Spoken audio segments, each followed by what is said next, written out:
Hello, everyone, and welcome to episode 34 of Animus Absentis. And it's going to be a good episode tonight, I think. They're all good, but I think this one's going to be especially fun. Last week, our crew not really started the war with Vizco, because that had already happened, really, but they went like, oh, hey, fire. What else are we going to do with this bucket of gasoline, and just chucked it at it. And then they met the trash pandas, which was really cool. I made some art for the trash panda banner since last episode. I'll throw that in chat. Very fun stuff. You can check that out there. And then they flew off towards fuel at Mats, and then I rolled a nat 20, and I haven't explained what that nat 20 is for. It's going to be great. Before we jump into all of that, I'm going to let everybody introduce themselves and their characters, starting as usual at the top left. So, Jay, tell us a little bit about Sparky and yourself. Hi everyone, I'm Jay, Aurelian Jays. I am having a bit of a fight with my throat, so if you can't hear me, it's being a pain. Anyway, I'm a writer, a role player, game designer, etc. You can find me on Twitter at AlienJays and itch.io. I think at Jalian, I think that's what it is. I'm playing Sparky tonight, who is rapidly becoming something of a strategist. Not necessarily for the best causes, but I think in the end it will all work out, probably. Hopefully. And when it doesn't, they'll just panic. So, I mean, what else can you ask for, really? That's fair. Next, we've got V. Tell us a little bit about Annie and yourself. Hi, I'm Vanessa. I am 1/3 of the Canadian crew. I'm also an artist, primarily a traditional artist. I work in watercolor and pencil sketch, and as well as a little bit of digital stuff, more so in the past few weeks than probably the past year and a half combined. But if you would like to check out my stuff, you can certainly do so. I have an art Twitter. It's at Peppero Draws. That's Peppero like the candy. I just uploaded a piece that is related to this game, related to Annie. So if you'd like to check that out, certainly do so. But yeah, I play Annie. She is sort of like the space anonymous in her, I guess, previous life, but this one, she doesn't remember it. Pre-wipe, she kind of dealt in information brokering. She kind of did the whole Robin Hood thing, where instead of steal from the rich and give to the poor, it was more so steal from the rich and sell to the poor. But now she is just trying to help everybody stay alive in the middle of this absolute shitstorm that they've created, along with her little brother, her biological little brother, who they found a while ago. And yeah, so that's Annie. Awesome. Next, we've got Alex. Tell us a little bit about yourself in Seattle. Words. Hi, I'm Alex. I'm a digital artist. You can find me around usually at Can Chaos Art on Twitter or Twitch. I'm trying to get back to Twitch and get some art rolling again. It's just hard sometimes. Yeah, so I play Seattle. Seattle is dead. Quite literally, to at least one crew member. He is a gay trans dude in his he's like what, 56, I think. So he's the oldest of the crew and should know better. Doesn't mean he does. He is the biological dad to Daisy, and they've been rebuilding their relationship, which has been interesting. Yeah. All right. Next, we've got Lisa, who, thanks to Michael for the $8 donation, has advantage now. So you can use that on whatever role you would like this session. But tell us a little bit about yourself and the captain.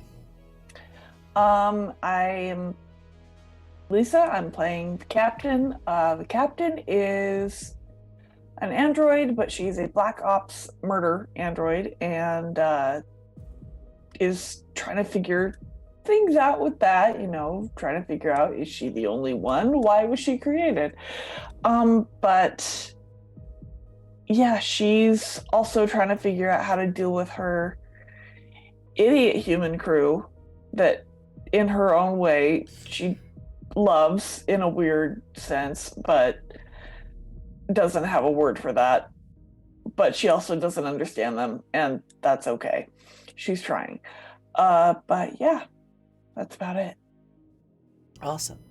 And I'm Raven. I'm the creative director for the Raven Evermore, which is my brand for all the various things I do, most of which are tabletop related. You can find all my various links, social profiles, all that good stuff at my link tree, which is right there in chat. And then before I jump into more about the game, quick word on sponsors: Fundamental RPG and Intrepid. Second edition of Fundamental RPG, which is the system this game runs on, is coming out either tonight or tomorrow. We had a couple of delays due to illness, but I spoke with my formatter today, and we should be getting that either tonight or tomorrow, and we'll get those out. So if you still want to pre-order, you can at coffee.com/raven/shop. You can pre-order the paperback or the PDF. Or if you want to wait a little bit, sometime tomorrow, you can just straight up buy it right there and get the PDF immediately, or order the paperback off of Amazon. So very cool stuff. And then Intrepid is adventuring gear for IRL. So if you like athletic, casual, or outdoors wear, or some accessories as well with a tabletop theme, you can check that out at the same place, coffee.com/raven/shop, just like it says at the bottom of the screen. All that out of the way, I am the GM for this game, so I play everybody else in the universe, essentially. In particular, Daisy Thornwood, who is Seattle's daughter. She was sort of the villain of the first season, as well as Liam, who is Annie's little brother, and Seth, who is Liam's best friend, and they met when they were essentially both kidnapped and being trained by the cartel. So yeah, kind of covered what happened last session. You got the miners sort of all settled a bit. You sent Zevi and her crew on a mission to go grab stuff from Mom Sato, and I believe she already delivered it because that's how you got the uniforms. Yep. Okay. No, because we didn't have the uniforms when we went down to the planet, but she has delivered the stuff to Ganymede. Okay. We just wore like generic jumpsuits. That's right. It was the shuttle that you painted. Mm-hmm. Mm-hmm. We wanted the uniforms for something else. Right. Okay. So yeah, that's all done.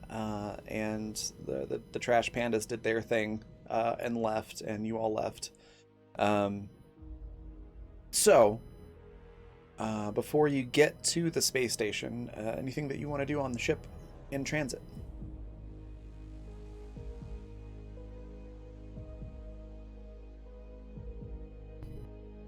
Panic. Make sure every single gun and shielding is repaired to its fullest degree. It is. Currently, the ship is in healthy condition. Like, all the things are working just fine. Nothing's broken or worn out or anything like that. And you're getting a little bit low on fuel, but you're going to a place to fuel up, so that's not a problem either. Would you say it's in ship shape? The ship is in ship shape, yes.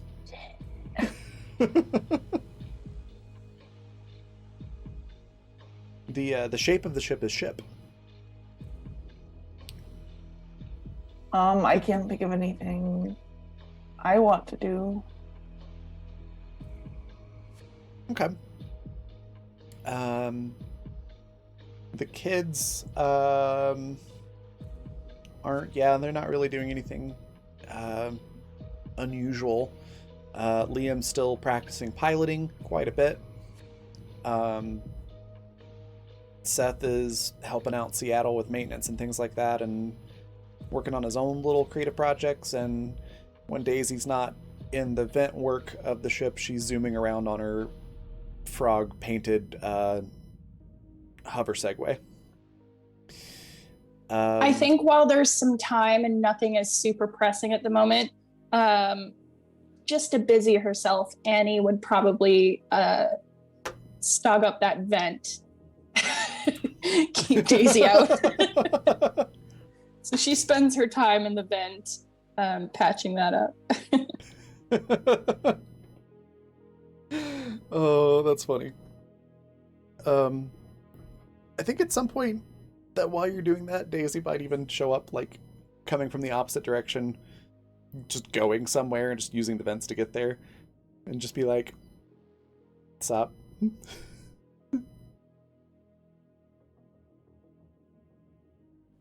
All she gets is like a nod from Annie. Just maintains eye contact, like, you know what I'm doing and you know the reason. Cool. Just make sure, you open the door every so often or something like that, so you don't suffocate in your room. Bye! She growls past you, just going about her business.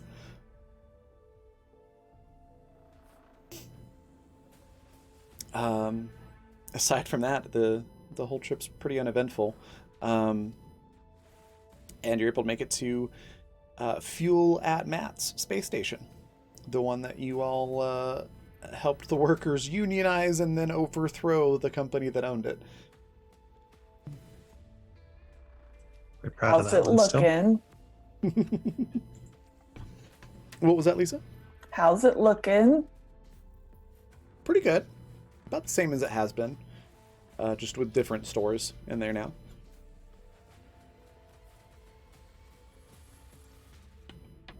Where's the eponymous Matt?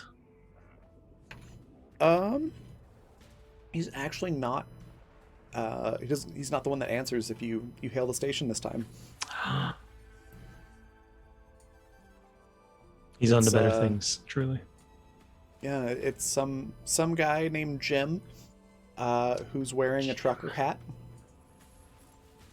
Is he pissy? He's not pissy. Oh, that's good for him then. Yeah. He seems remarkably relaxed, though. And as he answers, and it's basically just like, "Yeah, what you want?" We're requesting docking. That's cool. Yeah, you can go to like, let's see which one's open. 3 looks like it's open. Just whatever you want. It's cool, no rush. Right. Thank you. No problem. Have a good one. You as well. Oh, I always have a good day. He hangs up. All of your expressions are priceless. Homie's Jim, fucking This is a zooted. trap. Jim, I hate to mention it to you, but we do have a closed air system on the station. Doesn't just go out the window. Let's talk to your boss about this one. Oh yeah, the that office smells a little weird. I bet it does. So we got Pissy Jim, we got Smoky Jim. I mean, we're halfway there on the elements table. Can we call him Zooted Jim? Zooted Jim. So wait, is What about Smoky Plasma Jim Jim? fire or air? Yes, he's air, obviously, right? Okay. Yeah. Right, and then Pissy Jim, well, that's obvious, of course. Yeah. So everything will change when Fire Jim attacks. Yes. I don't want to meet Fire Jim. Anyway. Hey, when you said halfway on the elements, my brain thought of periodic table. I was like, is 2 really half? Yes, That's a barium long way. Jim. Don't talk to lithium Jim. You know, any spit gets on him, he'll just Guess explode. what, It's- folks? I'm the only one on pot right now. Well, barium Jim, Anyway, you probably aren't going to meet because he's dead. Yeah, well, That's, yes. That's why you got to bury him. Yeah. Oh my god. Oh no! All right, so I guess who's taking GM privileges for this week? We'll find another. Yeah, that's. Oof. Hate to see it. So you said this station looks kind of the same, right? Yeah. Okay. So I'm assuming you dock at docking bay 3? Yeah, I do. I do, Raven. Okay, cool. Yeah, it looks pretty much the same. It's a little less like polished and sterile feeling, but not in a like grungy way. It just, instead of it being this carbon copy or photocopy of other space stations, it's just got character now. And there's more plants inside, so it the air isn't as hospital smelling. Doesn't smell like corporate. Yeah, Um. but it's pretty much the same. Most of the same shops are there. They just have, different names now. Oh, okay. I think Sparky would probably go, would let the crew know they're just going to go on a wander. Just kind of get the sense of what's going on in there, check in on people, make sure this isn't some horrible cover up that the corporos are doing, because that seems possible. And just They're refill so on the things they need. Listen, I love when I'm right, you'll all be thankful. it. Seattle's going to go off because he kind of needs to hit up the market anyway to start resupplying our medical supplies and stuff. Excuse me. Yeah. Excuse me, goodness. He That takes seltzer went down the he wrong way. takes the modified hover Segway flat. Okay. Daisy, we'll drive it around because she's not letting the hover Segway out of her sight. So yeah, she'll just drive along, helping you get whatever you want. As you go around, you are able to find there's like a pharmacy there, or an apothecary, probably is what it's called now, and it has a lot more stuff than what the previous medical supply shop had. A lot more options for like non-pharmaceutical stuff. The prices are higher though. So are there any particular medical supplies that you wanted to grab? The doctor just said, like, we're low on everything, so. Seattle would have basically gotten a printout or something from the doctor of what do we need specifically, sort of thing. Okay. To basically hand over to the pharmacist and be like, our doctor gave me this list. I'm the engineer. Okay. Yeah, the doctor will put together a pretty detailed list, and probably about, you would normally pay around 15,000 for all the supplies at most space stations, but now it's like 25,000. Okay. Seattle messages off with the prices and stuff to the captain to have them approved. Okay. I would just send off approval. Yeah. Okay. Cool. Then they'll charge you 25,000 for that. And y'all haven't taken on food in quite a while, have you? That's why we have a garden. And Okay. and cheese. That's Very only backed gonna... up is what they're saying. Oh my god. Okay, that's only gonna get you so far though. So yeah, you probably do need to restock on food. Which is probably gonna be like roughly 7,500.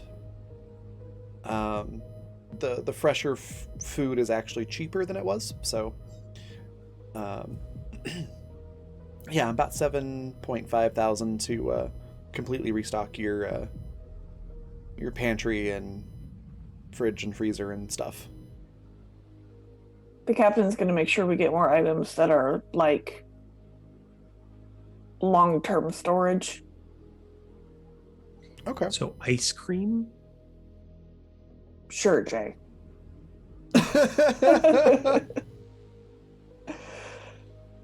No, but like beans, things like that, root, vegetables. Seattle's also going to like stop by a plant shop and see if there's anything interesting in a plant shop right now. Okay. Yeah, there's more plant shops than there were. There's lots of interesting flora available, including a couple of fun things like Venus flytraps and pitcher plants. There are like a miniature magnolia tree, so it's been like genetically altered to only grow like to a certain size that fits in Seattle's going to so how much is the miniature magnolia tree? 150. 150? Yeah. Perfect. Seattle still has the original 500 he had in his pocket from the beginning of game that he hasn't touched yet. That's amazing. So he's gonna buy that with his own pocket money. Okay, sorry. I just saw Sparrow's comment about the Imperial Mode, which is a reference to our Star Wars game. As a dessert name. Okay. So you're doing that, and Daisy is helping out. What's Sparky and Annie and Captain doing?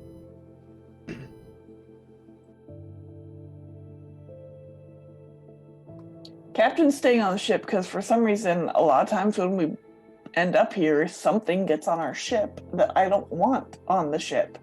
So That's very fair. What? It's No. very fair. That never happens. Except when it does, Raven. This is why I'm paranoid. This is a gas and go, okay? right, not gaslight and go. Yeah. I'm going to send you a list of things Sparky's looking for, but they're also looking for clothes.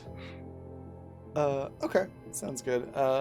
Yeah, the Before clothing Sparky options- goes, sorry, before Okay. Sparky goes, as they kind of pass wherever Annie is, she looks at them and does the two fingers, her eyes to theirs, and it's kind of like, "Where you going, Spark? Did anarchy? Do you need anarchy? Is this an anarchy trip? What are we doing?"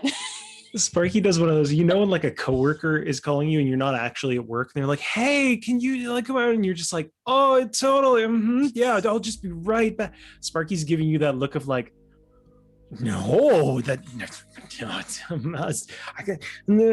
then Captain coming with and they just kind of speed walk out the door. As you leave, all you hear is Annie laughing in the background. She wasn't serious, but now she's just literally killing herself laughing. What is a lack of seriousness? That doesn't exist. Everyone's always serious. Oh, goodness. Okay, cool.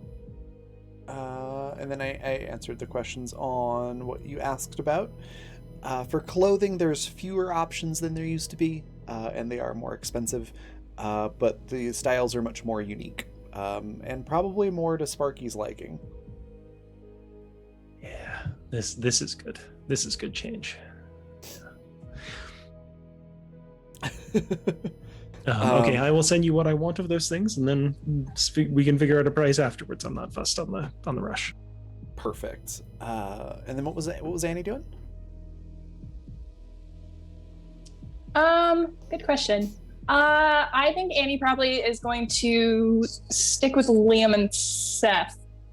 I don't know. She'll probably ask them if they want to go take a look around, but she'll stick with them. Okay. After a while of looking around, Liam just sort of stops walking and just says, "Hey, I've got something I need to go pick up. You two go ahead and I'll catch up with you." Are you sure you're good to go by yourself?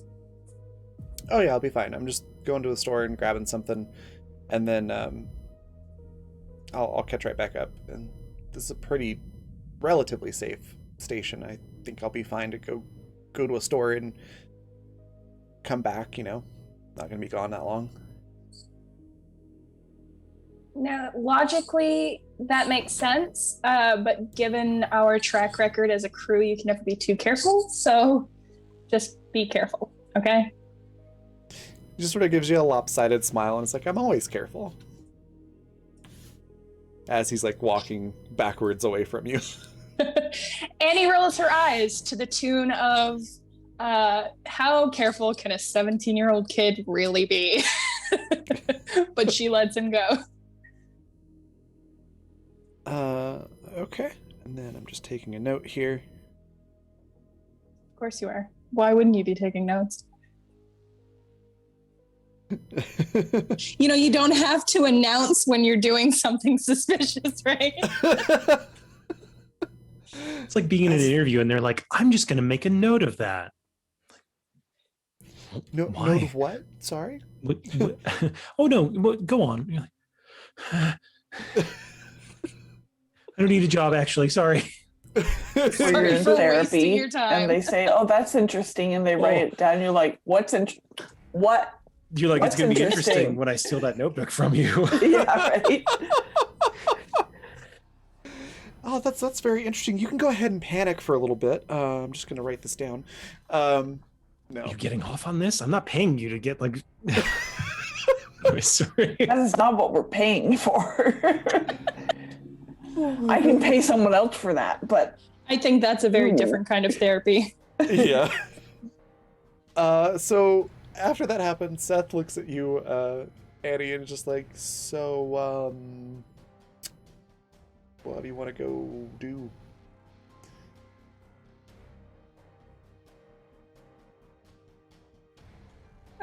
Was there anything in particular that you wanted to pick up, or?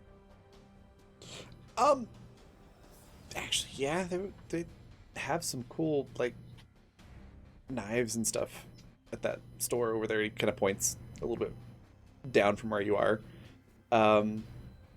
It's like a tactical blades store.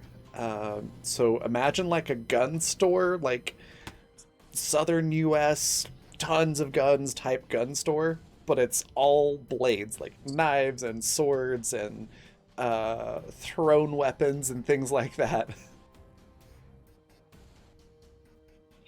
Annie kind of raises an eyebrow and gives Seth like the once over, and she's like, "You want knives?"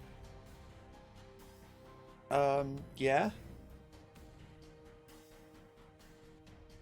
Okay. He just sort of looks like from side to side, like what? And then it's like, knives are cool. Do you just intend to put them up as decoration? Are you going to use them? If so, what are you using them for? Like, yeah, I thought I'd get like a nice tactical knife and, maybe cut up some vegetables for dinner, help with prep. It's like... All right, Seth, you go get your knives. I'll just take a lap. He sort of rolls his eyes like, I'm kidding. Like, yes, defense and stuff. It occurs to me that, shooting things on a spaceship is probably not the best idea, so having some knives and things like that for ship defense while we're in space might be a good idea. Why does knives, defense, just sound like bullet words to me? Damn it. Seltzer up the nose. Sorry. Yeah, no, Annie doesn't look like she's too fun on going into a knife store. So a tactical knife store. So she's just gonna take a lap. Okay. Seth Shores head shrugs and is like, all right, suit yourself. And goes into the store. And then that means that Annie, Liam, and Seth are all individually alone. Can I change my mind, please? Can I go back? Backspace, ma'am. This is why we're paranoid, Raven. This right here. Where's the back button? Go back. You know that meme where it's like the blue button that says go back? I would like to change my mind, please. I was just pointing that out. Why would you point it out unless it means something? Go back. Backspace. Backspace. Hello? Oh, yeah. The connection. I don't think it's plugged in. I'm so in distress right now. Yeah, you can go with Seth if you want to. That's fine. You know what? Yeah, Annie thinks better of it, and she's like, if I leave Seth, he's probably going to end up stabbing himself in that store. And then somebody's going to have to clean it up and pay for it. So she's like, you know what? I think I'm going to go. She goes with Seth. Oh my goodness. Don't do that to me, because now, now my whole body's on high alert. I'm sorry. Ma'am, I hate it. That had all the energy of, so you touch it. No! Never mind. I don't even know what it is. I'm just gonna leave it alone. Hands, what are those? Never use them myself. Anyways, whew. Yeah, Seth seems happy that you're joining him, and starts pointing out all of the different knives that he pulls up and like talks about the metallurgy of the knife and the balance, and is really excited sharing all of these details about the workmanship of these knives. Excuse me, with you. It occurs to me that Annie does keep knives on her thighs usually, so it would make sense for her to go. I was gonna say, doesn't Annie carry blades? She does, yeah. Yeah, she does. So it would actually make sense for her to be there, not just me panicking, which I still am. Don't worry about it. But it's panic and it makes sense. So yes. Along that vein, Annie shows all signs of paying attention to everything Seth is saying. She like points out things herself and responds to him, and you know, she seems like she knows what she's doing, and she actually pays attention. So that's cool. Seth seems to get really excited about that, and is just having a great time with you. Okay. And about maybe 30 minutes later, Liam comes back and joins you with kind of a big shopping bag that looks like it's a little heavy.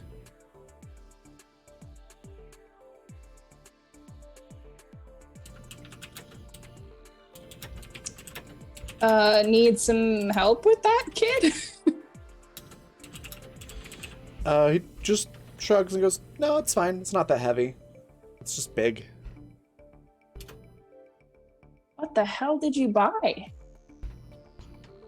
Oh, just, you know, stuff. Right, stuff. She just puts her hands up and backs off. She's like, okay, I get it. Big sister doesn't need to know what's in the shopping bag. You do you. All right.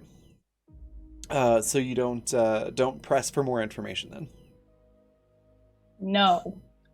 Okay. Should I? The fact No, that kidding. you clarified that is See, we got off way too easy last time. And now I think what you're doing is there's no immediate threat, but you want us to feel the threat that we should have felt last time. So you know what? I don't appreciate that. Look on you, Raven. I'm paranoid all the time. I know. That I wonder wasn't why. you should.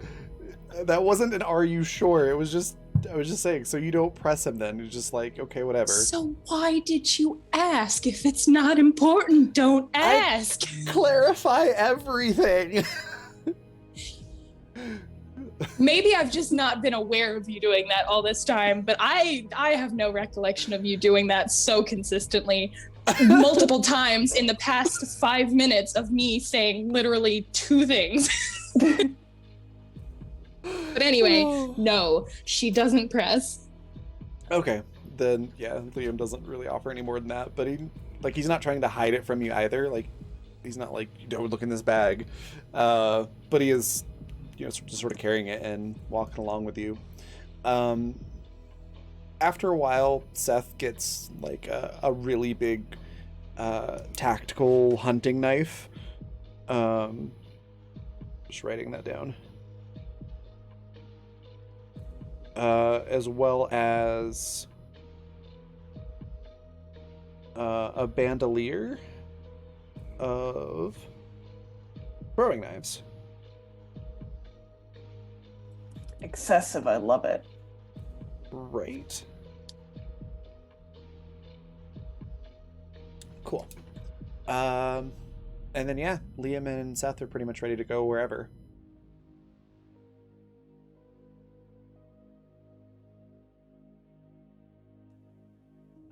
I cannot think off the top of my head of anything that Annie would particularly need to pick up.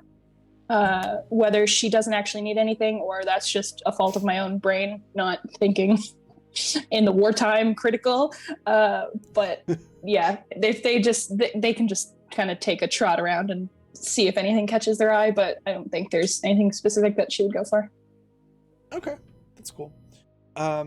Yeah, the type of stuff that's here is like what you'd find at like a shopping mall, but with more unique options and like handmade options and things like that.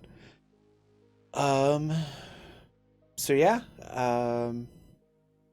Is there anyone on the station that Sparky recognizes from the fracas and everything afterwards?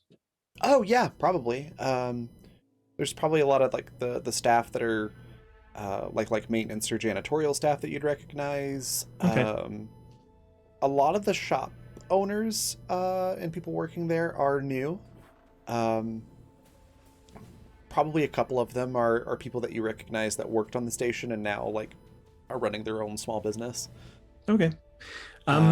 Sparky would probably just start kind of casually asking around, like, "Hey, is Matt still here? I heard he got bumped up to a new position. Is that right?"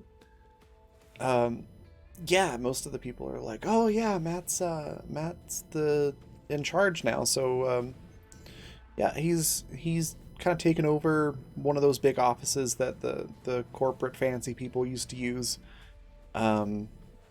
Most of it's been converted into other things, but he just took one of those big offices and he's sort of keeping everything from falling apart. So everybody speaks highly of him and says how he's like always busy and stuff, but he's basically the logistics person. Cool. Yeah, Sparky would just ask, for directions essentially, but won't go until they meet up with the crew again. Okay. Yeah. Folks point out where to go. It's basically that I think those offices that you broke into the last time. Oh, nice. Okay. Well, I'm familiar with those. Yeah, Sparky would head back to the ship after that. Okay. The ship's been fueled up and given the quick once over, making sure everything looks right. Your windshield washer fluid's filled up and you got enough oil and whatnot. I can't remember how much it normally costs to fill up the ship because it's been a little bit. I don't know. Is there anything on the ship that shouldn't be? You can certainly try and check if you would like. Why would I need to, Raven? Because you asked a question. It's like, do I see anything? Make a perception roll. Why?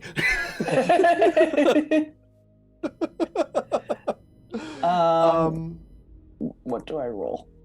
Probably it depends on how you want to check things out.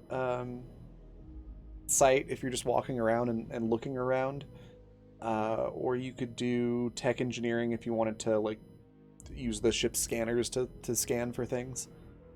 I'll use the Excuse ship me. scanners. Okay. You can add your computer stuff to that. 37. There is nothing on board that is not supposed to be there, Cool. according to the scanners. How dare you? We get back and Captain's like stripping the ship down. Like, sensors aren't working. Am I not working? No, Captain will take that. And you've been on the ship the whole time, right? Yes.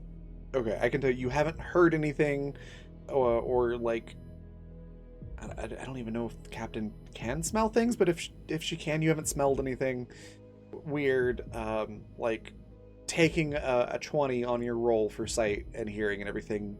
Nothing out of the ordinary has happened. Okay. And she does have olfactory detection. She won't necessarily smell things the same way a human will, but she can smell like, oh, something's on fire, like Okay. things like Actually, that. I take that back on the smell part. It does smell different because you're getting some air recycling from the station. So it smells Okay. less canned air smell. So Less like my stinky human compatriots. exactly. More plant recycled air instead of CO2 scrubber air. Cool. So yeah, you do smell that, but that's it. Fair enough. And I will tell you, Rip is not on this station or on your ship. Good. Definitively. We didn't Good. know last time. That's all I'm saying. We didn't know last time, so we would know this time. I think once Sparky gets back to the ship, though, they'd seek Captain out. Okay. Captain, like they'd send her a message and just just wandering through the ship. Captain, Dad! seen an android like Yatal always wearing? No, doesn't ring a bell. I'm very all over the place tonight. You're fine. She just appears next to them, like what? Yeah. Is Captain Janet now? I guess. But yeah, once they find Captain, they would just let her know. We know where Matt is. So if we all want to talk to him to make sure the network's together. I know this is like Annie and my thing, but I figured you're Captain, so. Matt is present. Mm-hmm. People seem to say he was. I mean, unless he took a sabbatical. Humans do that. Not really sure what it is, but I hear people take them. I believe they are like vacations. Why wouldn't they just say vacation? I get it. But I'm gonna let Annie and everyone else know, and then if we want to have a chat with him, hopefully it goes better than it did with Sonia. Hopefully. Why did you do this? That typically means sarcasm. You do not get it?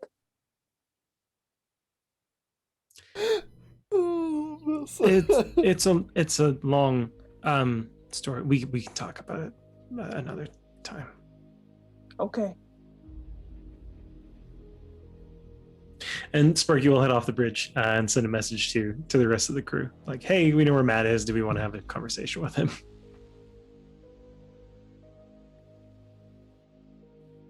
Captain's gonna stay on the ship.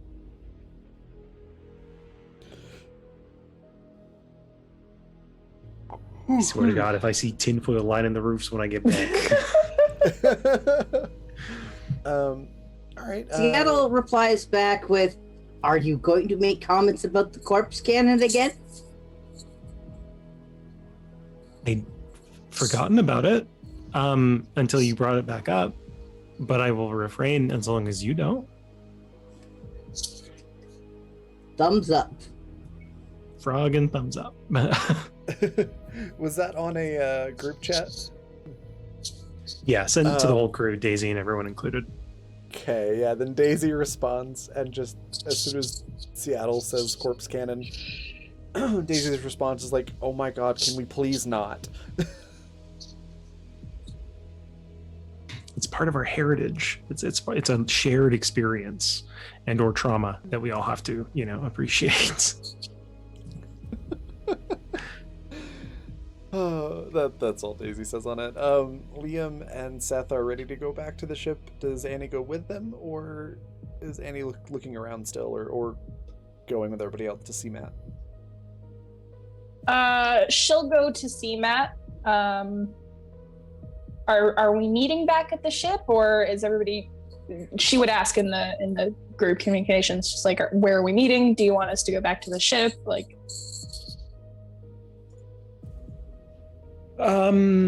wherever. We could meet in front of his office. We could meet in the plaza. We just know where the ship is, so let's just meet on the ship, if that's okay.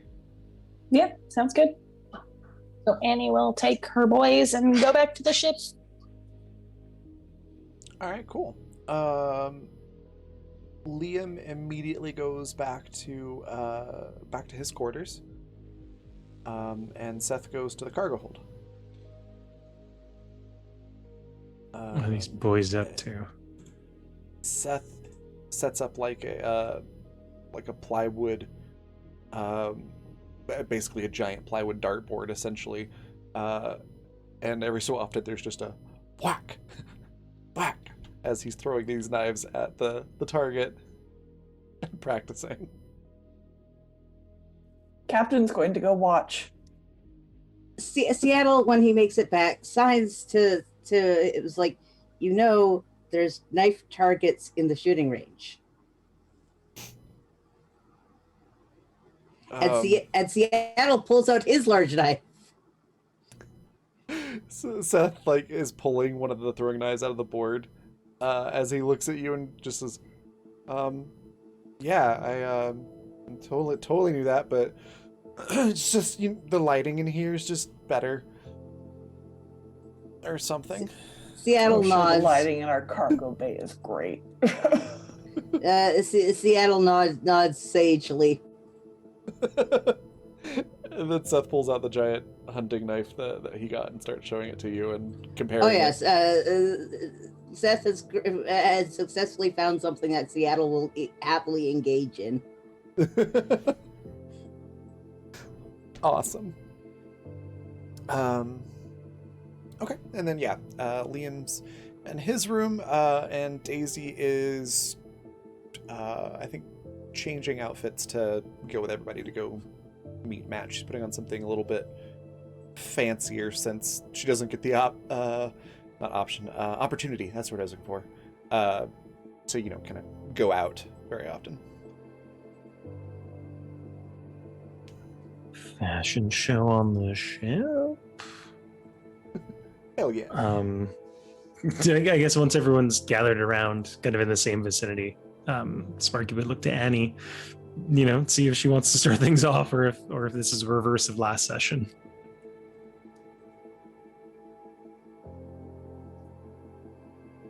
To start what off? Where are we? All right. Why in this handbasket? Still on the ship. You're still on the ship. That's all good. So Sparky kind of takes that as approval, and just mentions to everyone like, "Hey, so I know we talked with Sonia, however long ago that was. How long of a trip was that, Raven? From whatever that was, Celos Prime." It was a few days. Okay. So like, a few days ago we did that whole thing, and now we're here. So I figured we should get Matt in contact with Sonia and make sure that they're kind of working together. Because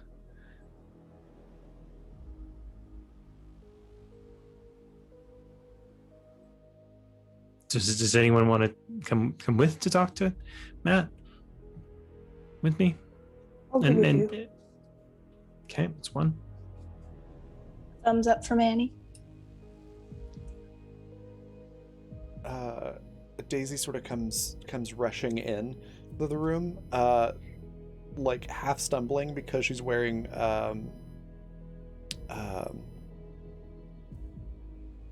God, what is the word? Why can I not think of words today? Describe it. Wedges. it. I was like, not heels, but still elevated. Yes. And she's not used to wearing anything that's not flat. Right. And she's got on like, it's not super dissimilar from like the types of things that Annie wears. But it's got like Daisy isms to it. So instead of it, platform shoes, kind of like that, yeah. A little bit like that. So instead of like black leather pants, they're like black jean pants, but they're still like tight pants. And she's got probably like a belt that looks like it came from Hot Topic. And like a red crop top that's kind of not like skin tight or anything, but more form fitting. And she's done her makeup, which she doesn't normally do. Annie raises Seattle signs. a There aren't going questioning to be any eyebrow. farm girls there, Daisy. She just shoots Seattle like, shut the fuck up. What did Annie say? Sorry. Oh no, I just said Annie just kind of like raises an eyebrow questioningly. Daisy looks at Annie and just like, I'm trying new looks. I haven't found what I like yet. You haven't seen it yet, but Sparky is wearing a very bright outfit. And they flash Daisy like a... Daisy gives you 2 thumbs up and a big smile. Has Matt become somebody we dress differently for? Do I need to change my clothes? Annie puts out a hand and she's like, no, you're fine. No. Cat, remember the sarcasm thing from earlier? This is kind of like that. It's not, you don't have to, but we're just doing it because we like to. It's actually not a lot like the thing, but forget that. Annie just leans over towards Cap and she's like, now see, if you change your clothes, then I have to change my clothes, and I'm comfortable the way I am right now, so let's just not. Why would my clothing have any impact on the clothing you wear? Because if everybody else is changing clothes and dressing up, then I would look like the doofus if I didn't do the same. So if, solidarity in numbers. Yeah, it's fine. Just don't worry about it. Okay. Annie holds her hand up for a high five.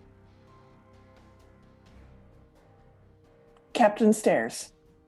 Which hand signal are we doing?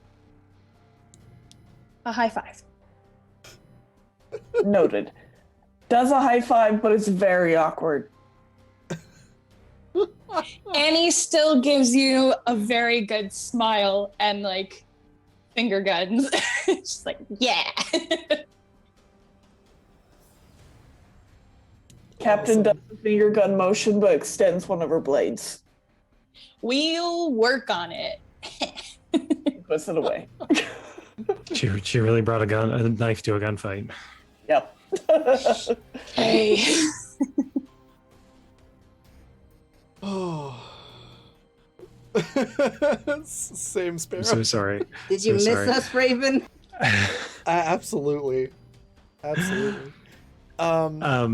So Sparky will go along with the crew to meet Matt. I'll be right back. No worries.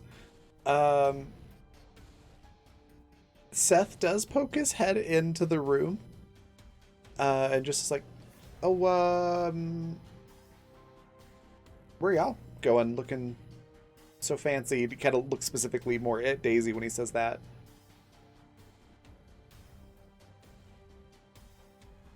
We're going to see Matt. Oh, okay. Seth just nods like he knows who Matt is. And she's like, okay, that sounds cool.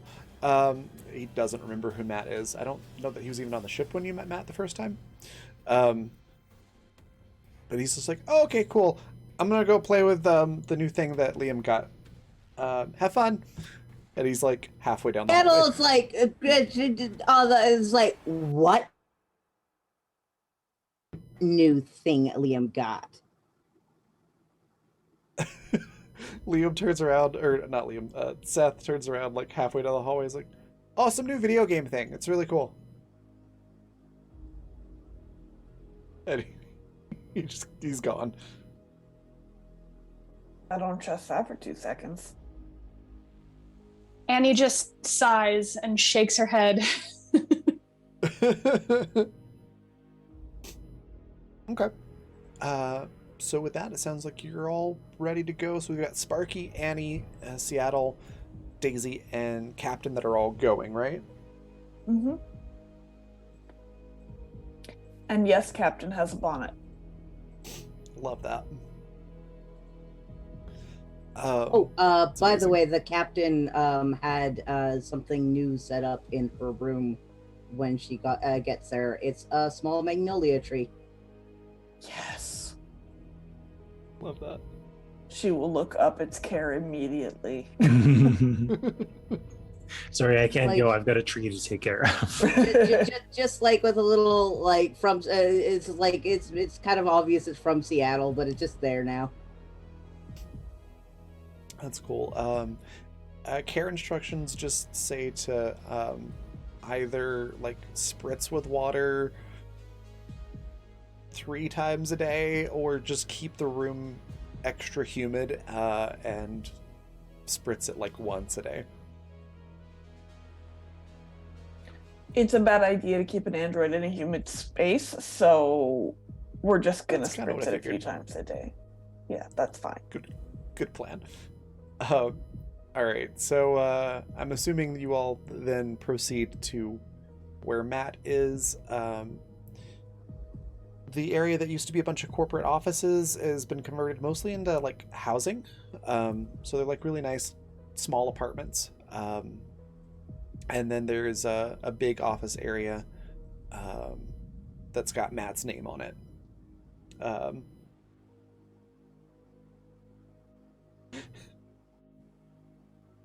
Sorry. I just read what you Was there said something in Zoom about chat. the office that's really funny? I don't get it. No, it's what you said in Zoom chat. Damn it, Jay. I just being a goof. Some Is it- kind is of it like fondness a door? over you. So what I put in the Zoom chat was care instructions. I don't know as a plant. What the fuck do I look like? A fucking botanist? Uncle Tommy's Uncle gift Tommy's flower shop. So is the door closed to I almost called him Tommy. Is the door closed to Matt's office? No, yes and no. So it's like an office suite almost. So the door into like the main room is open. And it's like a really nice waiting room with a conference table. And then there's another like an actual office just attached to that. And that's Matt's, and the door is closed there. But there's a window, and like the blinds on the window are open, so you can see him working behind the desk. He's not on the phone or anything. Annie like uses her elbow to gently nudge Sparky and then wipes away a fake tear and goes, they grow up so fast. Sparky will do that like, I remember when he was young. Mm-hmm. Guiding ships in. Yeah. and Very Sparky will sorry, go in my- for like a big my dramatic computer is fake frozen, hug. so I've got to restart. I'm so sorry. What's up? My No worries. computer is frozen, so I need to restart. I'm very sorry. No worries. Oh, no worries. We'll see you back in a sec. Daisy just looks at two of you and rolls her eyes like, oh my god, but it's not like a genuine It's like good upset. natured. Yeah, it's a good natured one. Yeah. She quote unquote rolls her eyes. Right, I gotcha. Listen, it's a baby revolution. We gotta, you know. I want to take a picture of this and put it on our revolution fridge.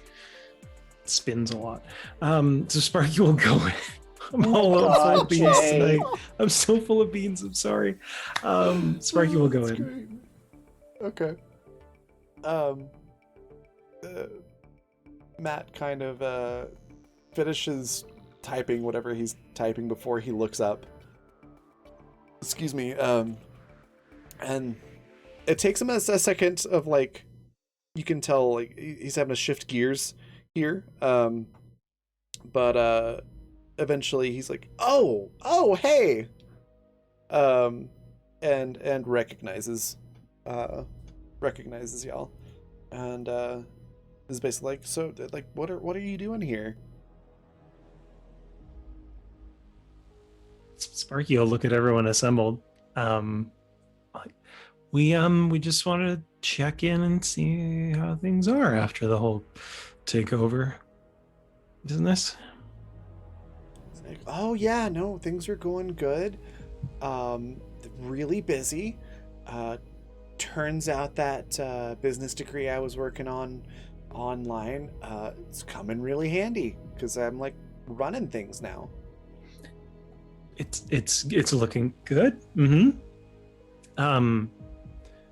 Is the new landing guy okay?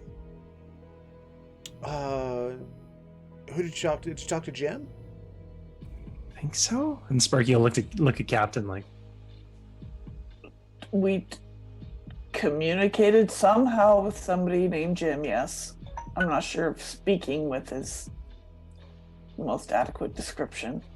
Okay. Yeah, no, Jim's doing a great job. I mean, there's a lot more traffic now, so the job's a little bit more stressful than it used to be, but he seems cool as a cucumber the whole time. Handles it great. Matt, I hate to break it to you, but that guy is zooted. Sparky's gonna look at Addie like, you fucking narc. Like, this is what we're fighting against. I think She Daisy will do looks that at too. Just Sparky. like side eye, like, what the fuck did you just do? The fuck is a zoot? Annie just like makes that face back, and she's like, "Listen, it's just, you know, these are large ships, and I don't want your brand new shiny space station to have anything crash into it. So just don't, you know, just you didn't listen. You didn't hear from me, but just maybe keep an eye on Jim. Make sure he's doing all Who right." else would he hear from? But like, it's Matt's just sort of like nodding along and is like, yeah, no, I crashes are bad. Yeah. What is zooted? This is where You you know find what? out they've just been pumping the smoke into the station. Everyone's just like, it's cool. And everything's cool. You know what, Matt? You don't know what zooted means? That's fine. Forget I said anything. I think that was like an old-fashioned style, some sort of like suit or something. Like We don't talk about that Yes. era, Matt. We don't talk about that era. It's done. It's out. No. Assay. It comes back like every century or so. I don't know. But he's still looking at you like, I don't know what you're talking about. Annie shrugs and pantomimes, zipping her lips.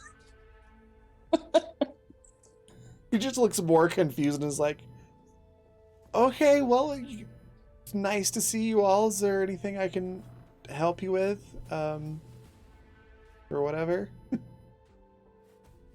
Or whatever. I missed Matt. Truly. Right? My favorite radar technician guy of all of them. Have you been in contact with Sonia? Yeah, actually, about 2 days ago, we finally got in contact with them. We're sending out some, like the food and those sort of supplies. From what she said, the fighting was starting up again, but they're doing better than they were.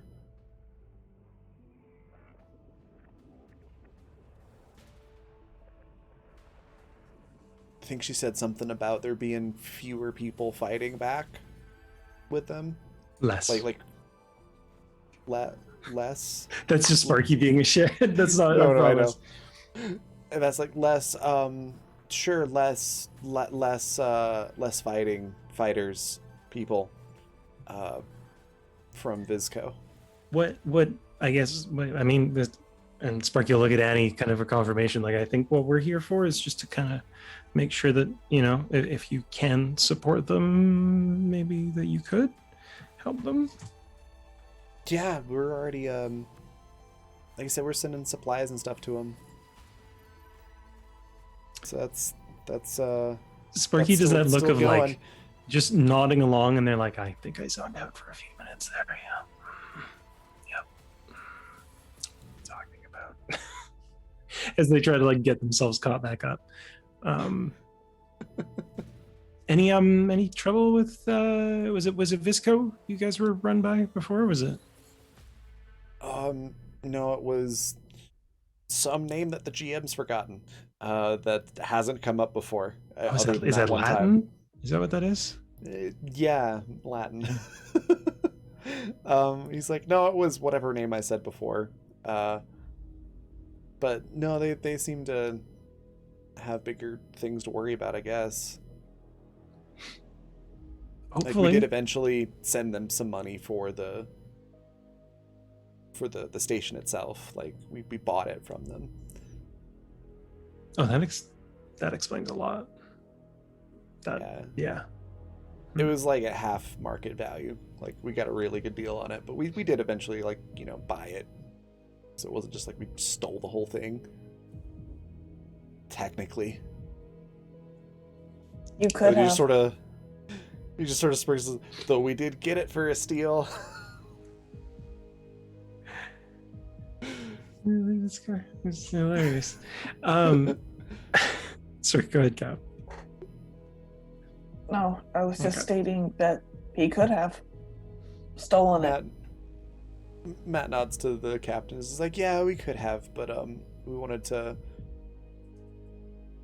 you know, try to do things the legal way, so we didn't have to worry about, you know, having to hold on to the station. Now they're not coming after us. They're not Understandable. happy with us, but they're not coming after us.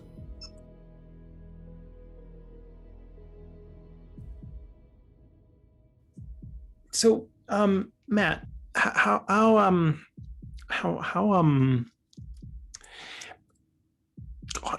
hypothetically, how inclined are you to more stuff like this? More stuff like like he's looking around the office like, I mean, this office is plenty big enough. I don't think I need more office. More you know, kind of like how we came in and helped you on this, kind of passing the space buck forward. Do you mean like donating to charities and stuff? Because we do that. Spurgy's gonna look at Annie and do kind of like a, can you help me out on this? Like, can we?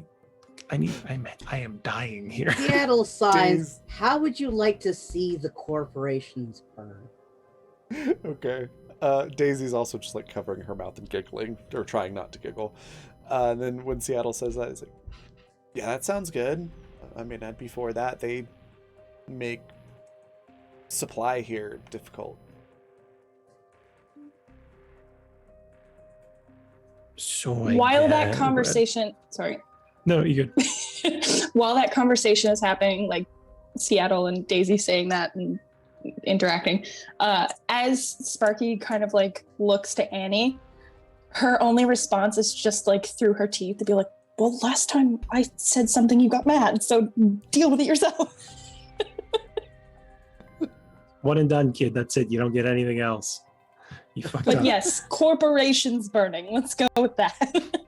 Yeah, Sparky will nod towards Seattle, like, so it's kind of what we're into now. We've got some big dominoes falling. So I don't know what we were coming here to ask you. I guess that was it. We're asking, we're here to ask about Matt and the station working in cooperation with the other co-op that we had set up. Mm-hmm. And I guess any other ones that are in the area, if we or you happen to, liberate them. He just sort of like scratches his head for a second. It's like, what exactly are you like? All of that sounds great, but what are you asking me to do? We need your Specifically. network. Okay. The Wi-Fi passwords. No, not that network, sweetheart. CORPSE.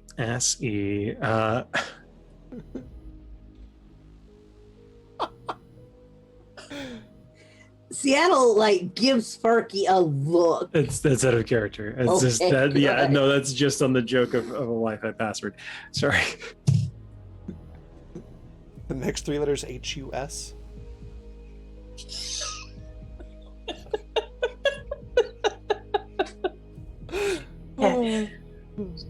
Are we saying that Matt, the radar technician turned businessman, is changing his Wi-Fi password to corpse husband? Because I'm here for it. It's amazingly. Sure. Oops, sorry. Yeah, Hit the sure. microphone. We'll go with that. Sure. Anyways, he's clearly not getting it. You're Mhm. gonna have to spell it out for him a bit. If by some happenstance, another, say, mining colony or station or something along the way gets liberated or freed or however you want to bought it, we would ask that you help support that, whether through networking or supplies or people and guns and. Goodness, I keep hitting my microphone. I'm so sorry. He just sort of nods like, we could do a Fuel at Matt's franchise type thing. Uh-huh. Mm-hmm. But the franchise also helps anti-corporate people. Like a co-op. And Sparky's gonna look to the rest of the crew fucking fine. We've got Just really happy this rocket is now finally taking off with the launch pad. Yeah. The light bulb was flickering on. Yeah. He's like, yeah, I'm okay with that. I think we could handle that. We're doing well enough. We're keeping the lights on. Don't overextend yourselves, because there's only so many of you. I mean, we're only 8 people, and we're This doing doesn't work unless all of us can work. Also that, yeah. Sorry, I'm just laughing at Sparky doing the numbers on what you just started and how many people you have. It's slowly sinking in. Yeah. Yep. So yeah, that's okay, cool. Yeah, just let me know. But when you get to that point, have not to sound like a corporate asshole, but have your people call my people, and we'll figure it out. We are our people, but okay. Uh-huh. I mean, whoever's taken over the space station, who's ever's gonna be working there, have them call us. Oh, with the so we can coordinate logistics and all those fancy words. Okay. Sparky's gonna look at Daisy. Can you set up the same kind of with Sonia that we had? Daisy just gets a big grin on her face. Is can I? Yes, is the answer. Sparky. Yeah, Sparky's yes. like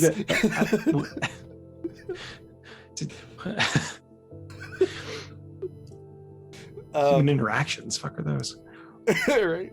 And Daisy walks around to the other side of Matt's desk, grabs without asking, just grabs a piece of paper and a pen and starts scribbling down supplies that she needs. So Daisy's gonna set you up with a comm that probably can't be hacked. And Sparky's gonna do one of those to Daisy, kind of like, fucking don't half-ass it, so that you can keep in contact, and then when we, another thing happens, we'll make sure that they can talk too. We need more people. That is a 39. I'm gonna throw a d6 onto that.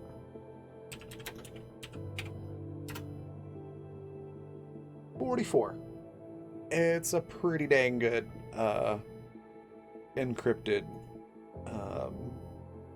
transmitter.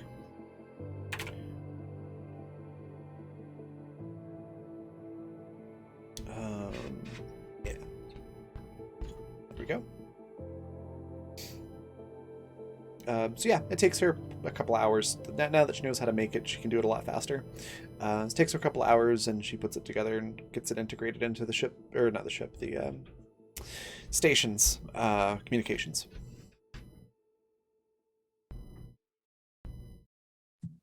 Sparky will look at Annie again, kind of in a, is there anything you want to add? And they'll give a look to the whole crew.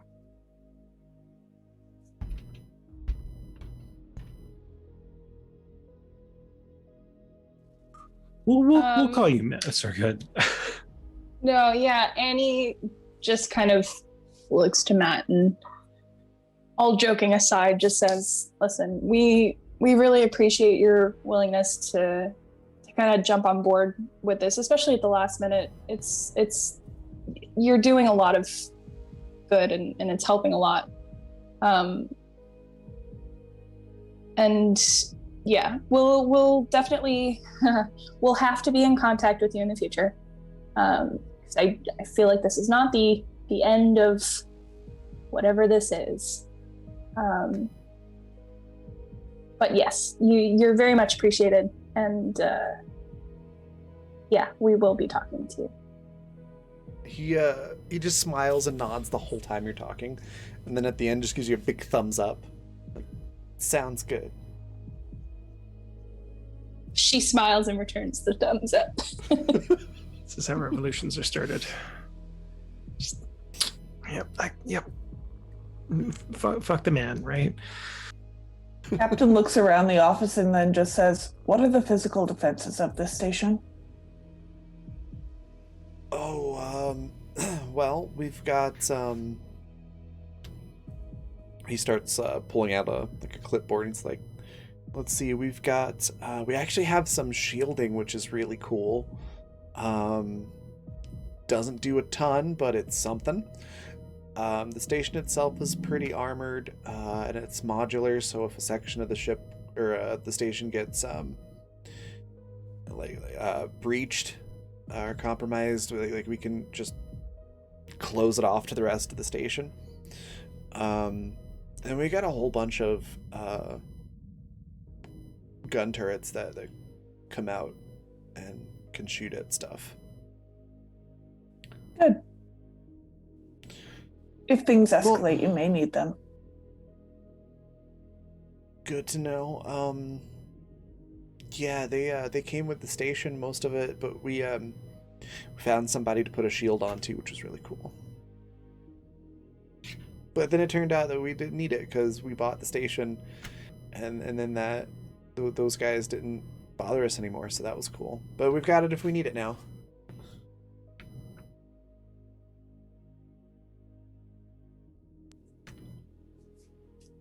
Sparky's doing that thing where they're rocking back and forth from like toe to heel, kind of a we'll be in touch, and they'll look to the rest of the crew like, are we good to go? That just gives you another thumbs up, and then goes back to whatever he was working on. Okay, Captain just walks away. All right.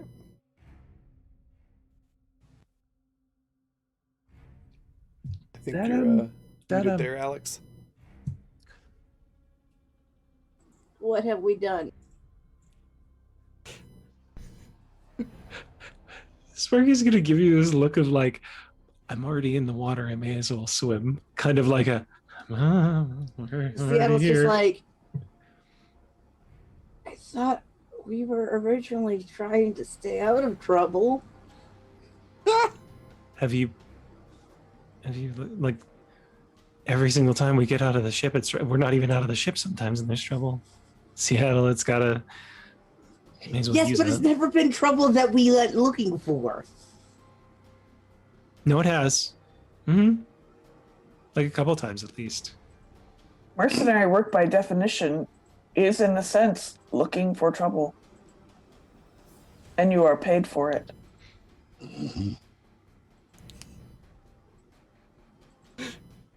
I mean, no one's gonna force you to join Seattle. Like, if you just Seattle's like looking at you, is like, "Are you kidding me?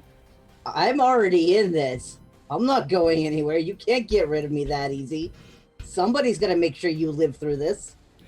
Well, I didn't want to get rid of. It's dangerous. I don't know, he's Also, saying we it don't like know the what the hell we're biggest doing grin in on this. his face. Oh yeah, Like, no, and it's- Sparky's kind of just like,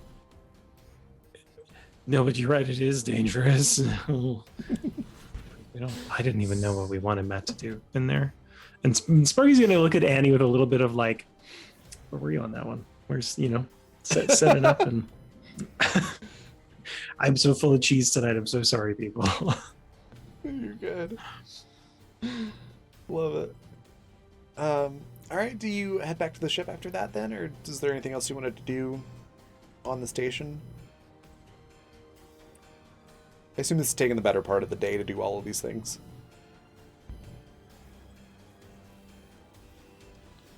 I guess Sparky will just send a quick message to Sonia to say that they've been in touch with Matt and that everything's kind of rolling. Okay, cool. You get a raccoon with a thumbs up emoji response. Sweep at the galaxy by storm. Okay, yeah. Sparky would head back to the ship after that.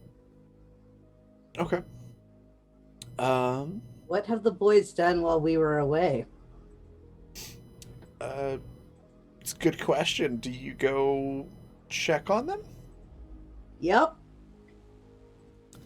Never Okay. go check on two teenage boys who have free time on their hands. Just don't. One of them might be dead. I hope it's not the one I like. Oh, favoritism coming out now. I didn't even ask which one it is. Yeah. They're in Liam's room. The door is shut and locked.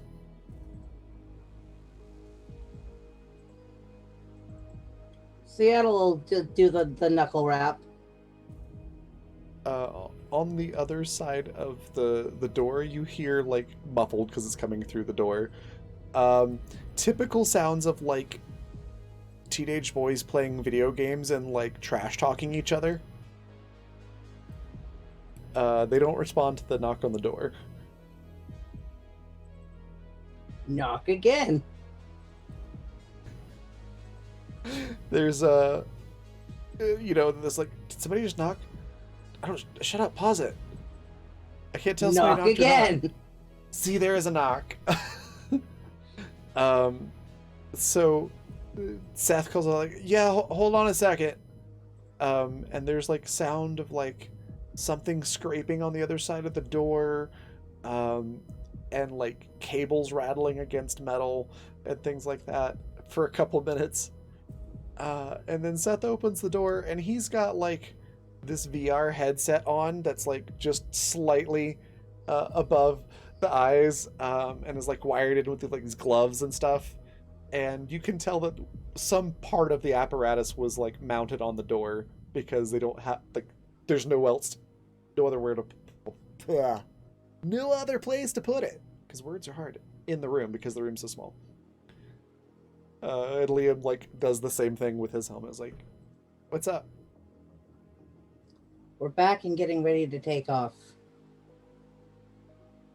What is all this? Liam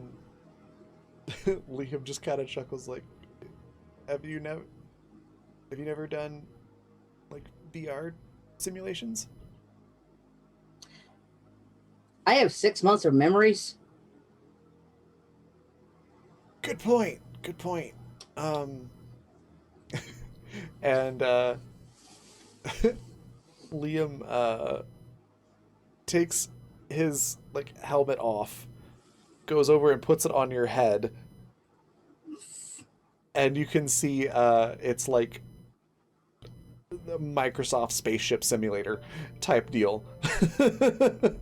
It's like you can see all the controls of the ship similar to the one that you're on laid out, and like a menu of different simulations you can run. Seattle takes note of it. It's like, you should program in the controls for the shuttle too if you're this interested in piloting. It would be nice to have somebody else who can take over. Liam just nods and goes, "That's a really good idea. I'll see what I can download for it." But yeah, I got this so I don't have to keep taking up space on the bridge when, important things are happening. And plus it's fun. Seth just looks up with a big grin. Is like, "I'm helping." And Seattle's like, "I'm sure you are, child. I'm sure you are." He's like, "Yeah, I get to control the enemy ships. It's great." So yeah, that's what they're doing. That was the whole thing. Mm-hmm. And Seattle went and was wholesome at them. Yeah. Are you winning, son? Are you winning, son? That's waiting. Yep. That's pretty much when they're like, "Yeah, we're winning." Dad finds out teenage sons are playing video games. Well, you should find a driving sim. It'd be nice for someone else to drive now and then. Yep. I love it. So dad. Right. So yeah, they shut the door and you hear equipment being remounted to the door.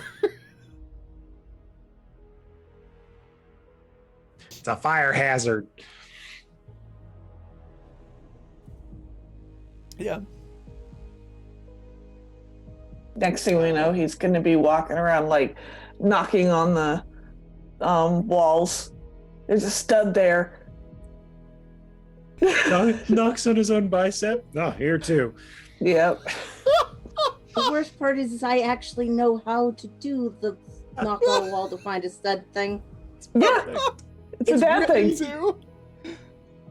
All I could picture when you started saying that, Lisa, I was like, goes around flipping lights off, about lighting up the whole galaxy in here. Right. Tries to go adjust the thermostat, and Captain just stares at him like, "What are you doing?" It's too warm.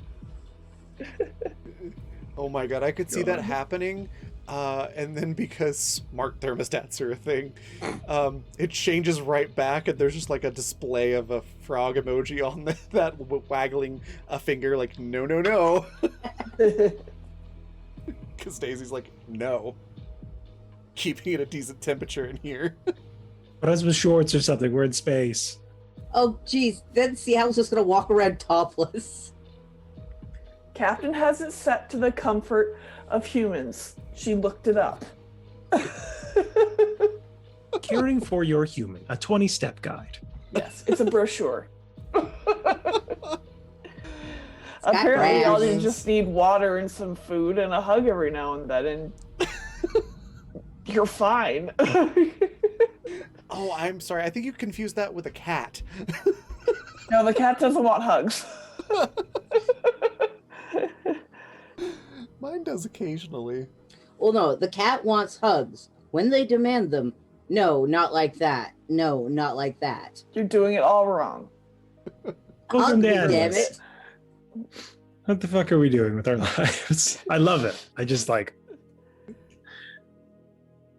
I Probably guess around Sparky. dinner time, Seattle's going to go and start getting stuff ready for dinner. Yeah, I think Sparky and Seattle had the same thought on that. So Sparky's gonna change out of their outfit, which I'm also almost done. So I'll send it, but they'll change it to something more ship-ish, and then help. Okay. Daisy will probably do the same thing. Captain is again And- very confused about the outfit changing thing. Why are the wardrobes changing? This wasn't in the script. Daisy looks around and is like, where are the boys? Seattle signs. Oh, they're playing with each other in Liam's room. Daisy pauses and goes, I'm sorry, what? It's some sort of like virtual reality thing they're playing with each other in. Oh, thank God. It's like, wait, virtual reality? Yeah, apparently Liam got himself a system. He's been wanting to do more piloting practice. I recommended he download one for the shuttle as well. Yeah, so they have like full headsets on. They can't see anything in the room. Right?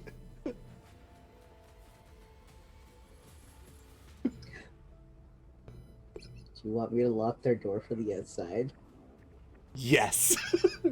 And she grabs like Ready Whip cans out of the fridge and goes running into the vents. And Seattle's like going immediately for the door to like basically like, for lack of better words, hold it closed from the outside. Oh, it's great. Yep. Captain just looks at Sparky and says, "Are they going to waste supplies?"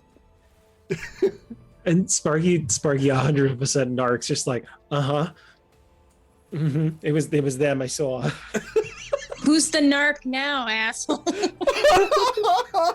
Oh, I'm sorry. Well, I mean, you know, one of us was narking on someone for a job, and one of us was narking on 2 children playing a prank. I think we're on opposite ends of the fucking temperature spectrum there.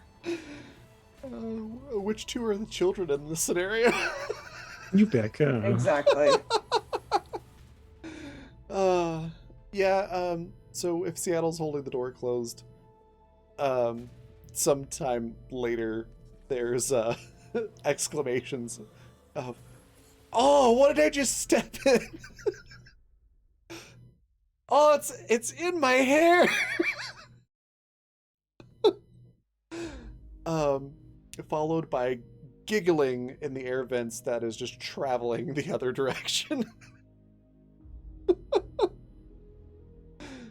And yeah, they try to open the door. Like, why won't the door open? Why am I covered in sticky stuff? Yep.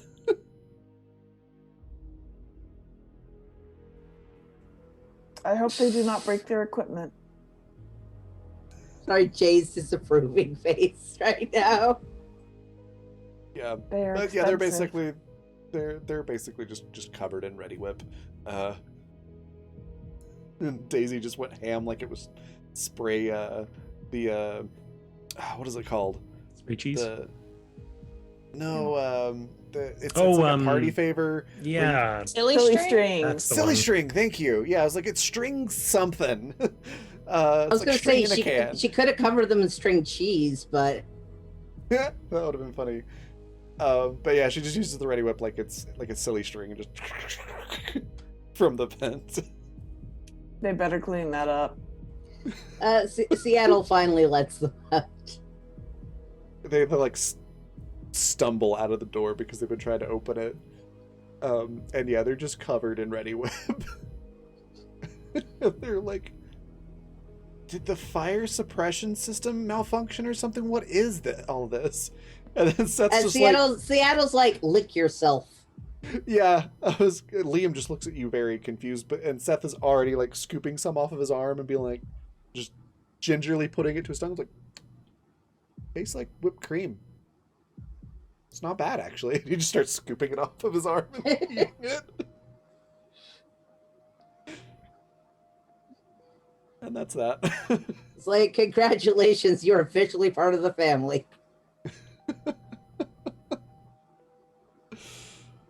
Captain's voice just We goes can't over hear the you, intercom. Jay.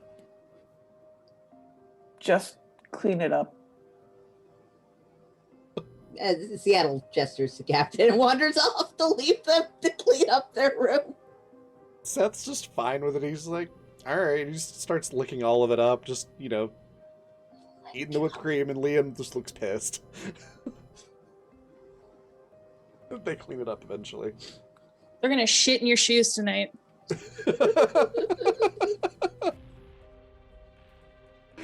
That seems like a disproportionate response. He threw a stick at my window, so I shot him. Like, what the fuck? Disproportionate response. However, you forget who Liam's related to. Oh no, I know. Granted. Hey, thanks so much. Michael donated $2.46 for me. I could replace that one that I spent earlier. Don't give her more power. No, give her more power. It's fine. To be fair, I did use that last D6 to help you all. True. Because Daisy uses that same pool also. True. So yeah, that's a thing that happens. They clean up in time for dinner. And yeah. And I think with the crew having dinner, this is a good time to take a break. So people can grab snacks and drinks and stuff. We're going to take a quick break, but be back in 15 minutes, and we'll have the last half of our show, and we'll figure out what new trouble we're going to get into. So be right back.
And we're back.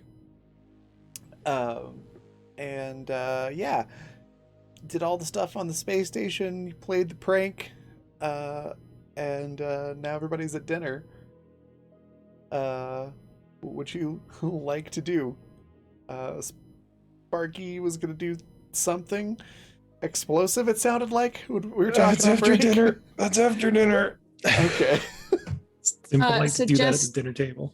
Mentioning in passing, before Annie goes to dinner with the rest, she pops back to her room for a moment and brings up the correspondence that she's had with a contact.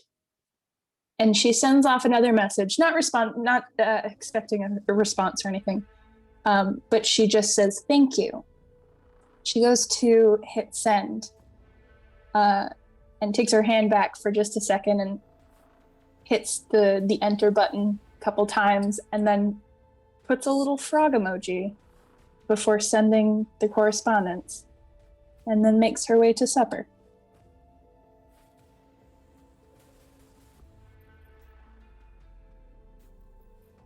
That's all.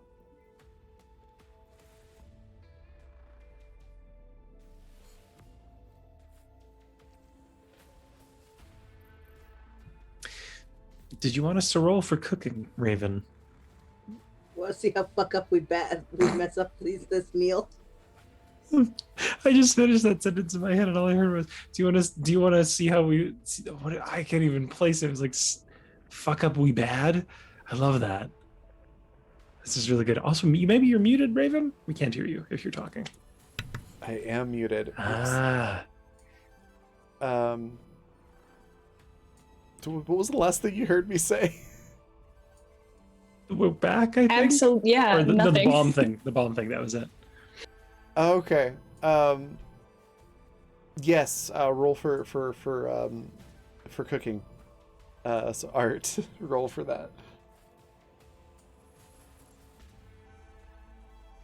I'm just waiting for mine to refresh. Ah.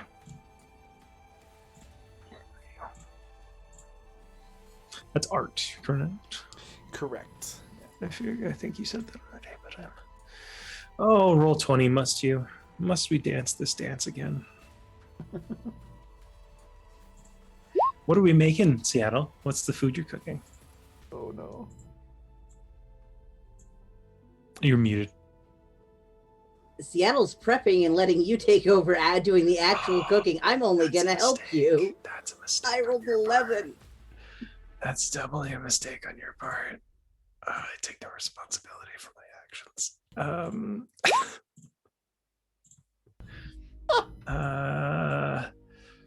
So we're having soup. We're having clean out the fridge soup. Wait, did you add your culinary training? Oh, that makes it a 12, friend. You rolled We're, on the roll. we Oh, barely. yeah, soup. You Yep. want to roll a 6? Why in my closet the soup star? What do you want to roll a 6?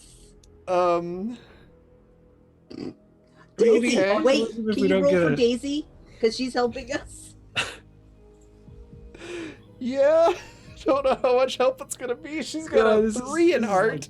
I just see us giggling too hard over the prank. Oh my god. Oh! We've somehow figured out how to burn water. Takeout? Takeout. Mm, Yeah, I think Daisy just looks at the two of you as like, I don't know. Seattle- I cook up programs, not food. Seattle looks at Daisy's. Daisy, do you still have that pizza necklace? I do. Be right back. She bolts out. It's like I'll be Seattle, ready for Seattle, it. Seattle looks to Sparky. Pizza? Sparky, like, as they're dumping all this stuff down the disposal, like, pizza. Captain Oh. comes in and says, "My olfactory is detecting burning." The mess hall smells horrendous. Superintendent There's, like- Captain. There's like carbon staining on the ball. Oh yeah. Yeah, it's bad. What no, did you it's do in here? steamed clams. Sorry. Seattle kind of like looks around and like he's trying to explain what the thought process behind this was, but kind of like Sparky just kind of like signs we fucked up. Like just yeah, and just gestures, just Captain Oh my slowly God. nods. And then what? is signing back because she feels that will add to it. Just signs, clean it up. And I walks can't not out. hear that in Katie's voice from what the fuck's that show? The Canadian show about Hicks. I can't remember the name of it for whatever reason. Letterkenny? Letterkenny. All I can hear is Katie yelling, "Clean it up." Yeah. Just thumbs up as is like we're getting pizza. Yeah. Sparky like wipes hands on apron, like, yeah, we're good. We'll get it cleaned up. Sorry, Raven. When I saw it in chat, the first thing that came to mind was tonight we're having altered carbon. The show's special. But I love yours too. It's good. Oh my god. I don't know how you made the carbon blacker, but woof. It's like matte. Yes, thank you. Adam. Sometime later, Daisy comes back onto the ship with, like, she can't see over the top of the pizzas. She's just got armfuls of pizza boxes and sets them on the counter. Seattle has by this point like gotten the good scrubbing tools out so he and Sparky can clean the get the kitchen cleaned and smelling more like disinfectant than burning. Yeah, they've got the laser sprayer out, like. Daisy comes in and sets them down, and it's probably like a dozen pizzas. And she's just like, I just got one of everything.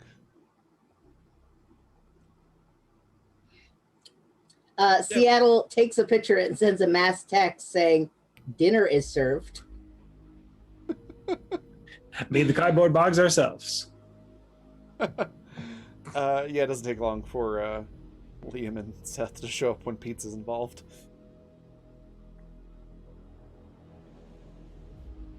Captain shows up just because socially it's where she should be, but she is horrified at the consumption the adolescent humans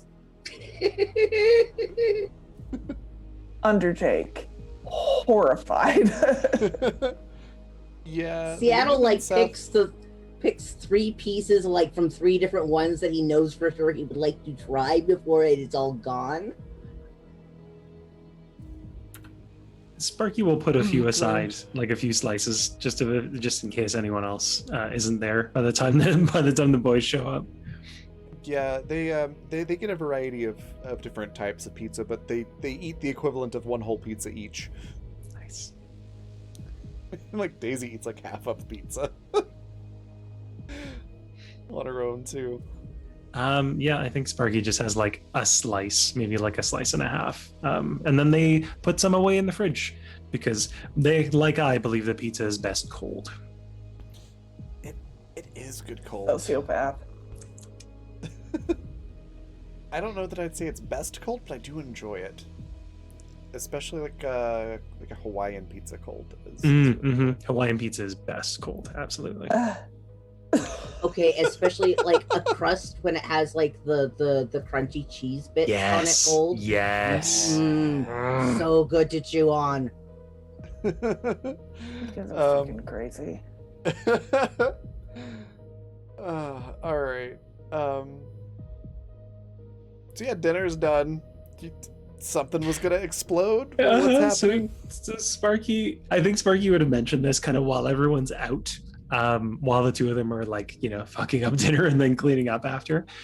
Sparky's gonna just kind of sign to Seattle just in case anyone's in earshot, like, I want you to help me make a bomb. And Sparky does like is that right? And did I do that right?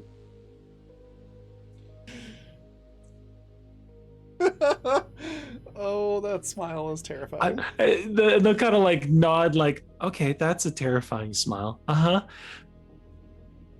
So after dinner, we can go to the cargo bay and maybe do a little. What kind of bomb? Not. Well, maybe. First, I want to make like a small EMP bomb. Remember what we had at the Momsado place? I want to make a couple of those, like, because I couldn't find any at the station, and I don't know that we're gonna be able to Those are buy really them. easy to make. Right. So that's baby steps, and then after that, we can work on something that goes You boom. might like something I've been working on. Sparky gets that look when like when some like crazy inventor has made something that's both dangerous and impressive, and you're not sure which emotion to feel. Like there's fear and I'm just awe. There's so they kind of waffle back and forth between those for a bit, and then they're like, okay, sure, as long as we make sure it's contained, and they'll detail out. It's just in the planning phase on my part. Okay, but when we do it, we should make a little, for the EMPs at least, we should make a little box to make them in, just in case it. Why don't we make it in the shielded cargo? I like it. Isn't that where the cryopod is? The cheese thing? No, that's in a different part of the cargo bay. Oh, because we moved it. Yeah, okay, yeah. And they'll like go back to scrubbing. They look very happy. Dad's gonna help me build bombs. I'm Dad's favorite. Oh my god. Well, especially now that we know that Dad has favorites. And the worst part is it depends on which child asks him who the favorite is. It's all a fucking shell game. Oh my god. So that's what we're doing. If we want to go to that right away, we can. But if anyone else has stuff they want to do, Yeah, go ahead and give that a try. So let's see. Sparky's helping, just so we're clear. Also, Raven, Rolling- remember Okay. that thing I asked you about a couple of sessions back when you were saying, hey, what else do you want to do when your breaks and stuff? No. About the research about a certain weapon I wanted to build? Oh, I remember you mentioning Oh this. yes. Concern. What should That- I roll for that? First, you gotta find the information on how to build it. So that's like you're gonna have to like either. That means I'm going to have to get Sparky to help me with things. You're either gonna have to do like some dark web searching for blueprints, or ask around for somebody to teach you how to make it. Gotcha. Okay. I know what exactly how I'm going to do this part of the conversation. That's just what I wanted to know before I went into this. Sorry. They're super illegal. Oh, yeah. Oh, For certain Seattle's aware reasons. of that- just why these are illegal. Yeah, I'll explain more about it later. But yeah, they're super illegal for some good reasons. Mm-hmm. Mm-hmm. Seattle's Anyways. also aware of what we're going up against. It's fair. Starting to feel like we're fighting fire with kerosene here. More like fighting fire with what's that stuff that like burns through anything? Oh, thermite? Thermite. Not really selling me on it.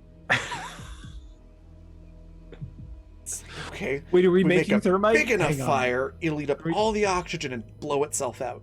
Are we making thermite? Yep. Seattle? Yep. It worked. I'm sorry. You're wanting to make thermite on a spaceship. Yeah. No, that is not actually what I'm making currently. Okay. Well, no, it works if it goes right through the ship. Yep. Please do not make thermite on my ship. Don't worry, Because we'll what put it in a I- It thermite goes proof better box. than that, okay? Because what I heard there was, please give me explosive decompression of the ship. No. No. I think Sparky is probably wearing like padding, like just extra heavy clothing when they do this. Seattle's like, this is an EMP bomb. It's not gonna have any. Just think, and Sparky's gonna give Seattle this like, fucking 1-800. Come on now, like it's us. For an EMP bomb, I think I'm gonna have you roll tech engineering. Sweet. And can I add my engineering? Skill? The training that you're doing? Yeah. That you have? It's just engineering? Yeah. Tools or something like that? Yeah. Yes, Sparrow, that is correct. It is a bad idea to build an EMP on a spaceship with an android captain. Yes, we are doing it inside of the shielded cargo compartment. And also, Sparky's probably making some kind of, box in which to make it. Okay. What shielded part of the cargo bay are you talking about? Do you remember where we found Daisy? Yeah. Oh, the vaults. Yeah, okay. The vaults. Okay. Gotcha. We're working inside the vaults. That will certainly help. Yes. Yeah. And yes, Sparrow, that was... No, I would not endanger Cryopod. What kind of monster do you think I am? All right, so what was that? Tech engineering plus my engineering training? Yeah. But fuck Captain, right? Like... You're on another part of the ship, you're fine. Listen, if the MP hits you, the whole fucking ship just went down. Like, we've really fucked things up. 30 plus 13 equals 43. 43. Okay. And 31 for me. That's a 31. And so what exactly are you wanting this EMP to do? What would you like this? What would Sparky like this to do? Kind of like what I had at the Momsado place, where it would go to maybe a small room's worth. It's more of like a localized EMP, if anything. Oh gosh, that would be like the size of like that's what I'm saying. Of like a golf ball sort of thing. Yeah, like I'm not talking like something you have to put in a backpack. I'm talking something you could like slip out of your pocket, put on a computer, and walk away from. Like I'm not crazy. Oh yeah, we'll save that for the big corpos. I just start small. You're able to make like 3 of those. Sweet, that's what I was hoping for.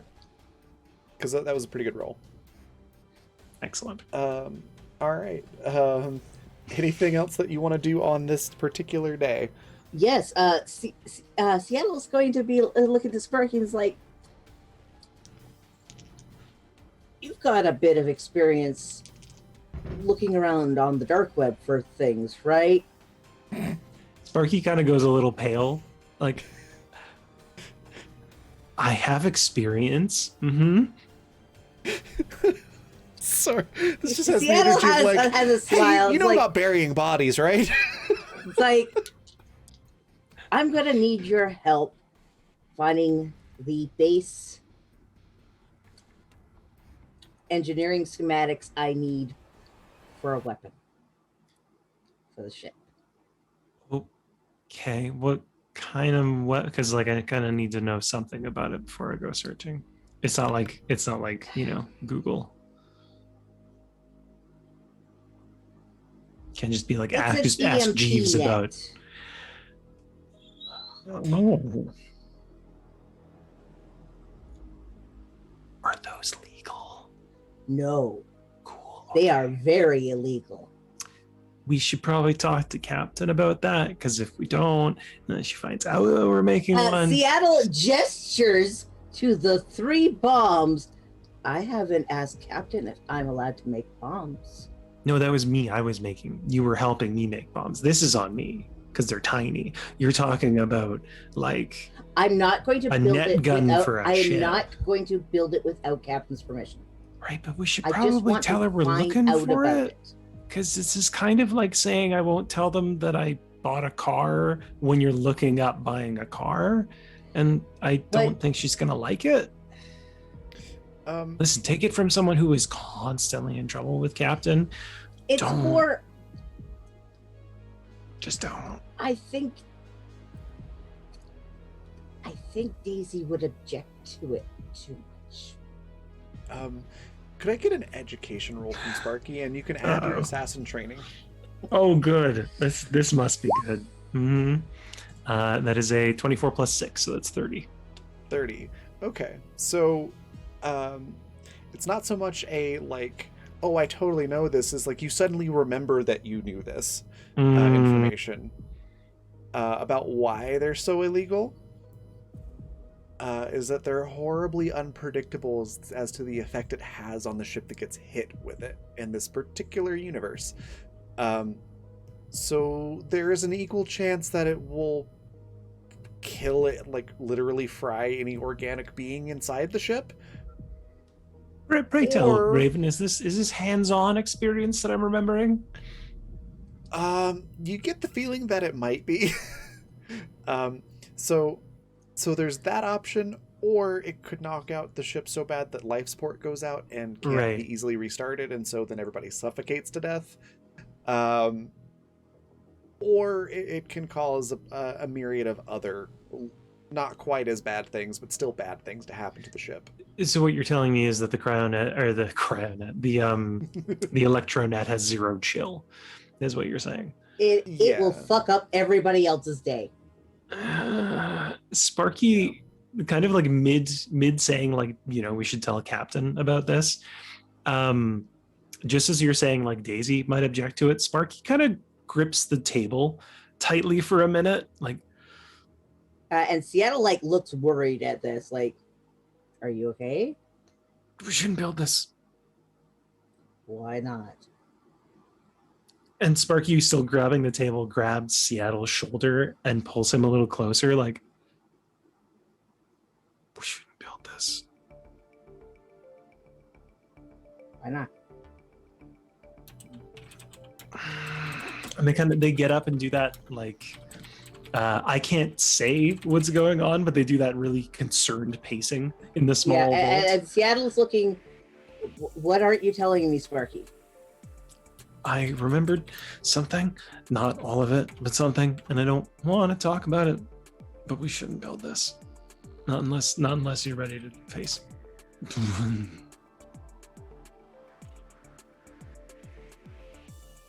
Tell you what, can you just help me find the information? I can't. I won't build it. I can't help you look that up. I can't be a part of that. I'm sorry. No. I understand.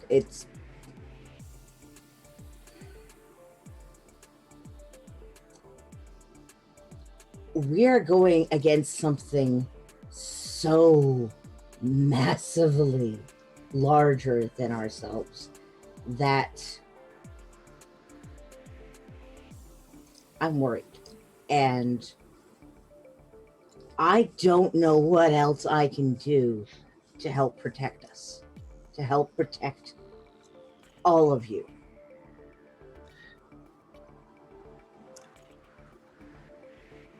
If you build this, it's on you, Seattle. I can't stoop to that level, to the level that they would be willing to go to.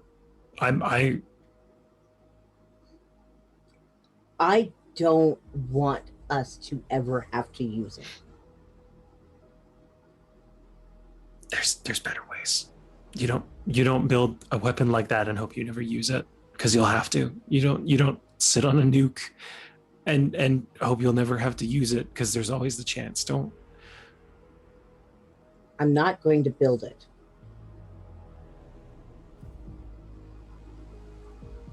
Okay.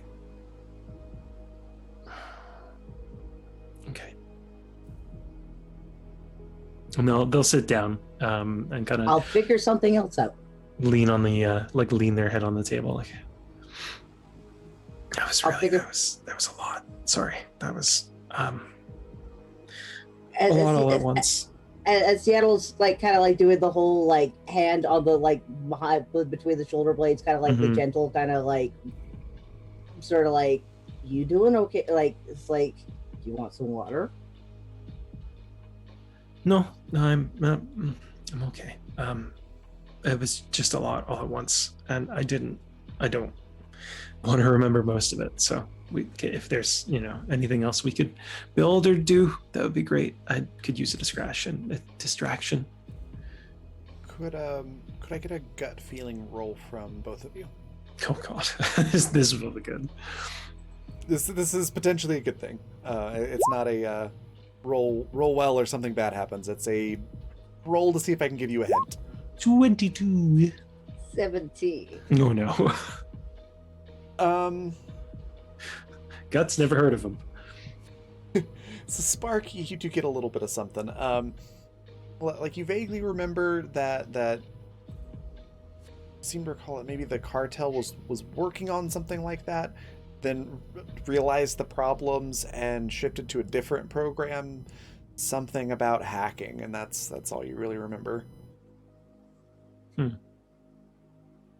Okay. Sparky will kind of like from this they'll lay their palm down on the table like, well, there might be something. I mean, it's just a really rough idea, but maybe something that Daisy would actually go for and Captain. What? And you might be able to use kind of the same structure. What if you just found a way to hack them? Sorta. We're gonna take over the system. All your base are belong to us.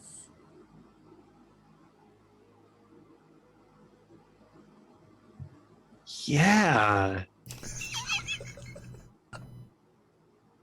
Seattle's looking very, very like, yeah, he's stroking the beard and just like, you could see like his brain is starting to do the, oh, this fits in here. And if I move this here, this will work here. And meanwhile, Sparky's like, I didn't get that reference. So I got nothing for you, Dad. Dad, come back to us.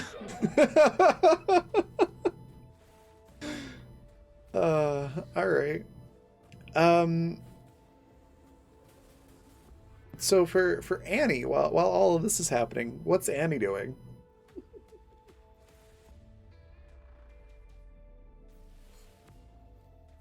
There's nothing really in particular, I guess. There's nothing that I really wanted to do. Okay. In that case, you get a little blip on your tablet that says you've got a new message. She opens it. The message is encrypted, but you're able to decrypt it using your holo card. And it basically just says, wasn't sure that was you. Glad to know you're alive. Where have you been? And it gives you like an IP address and a time. That's like 2 days from now.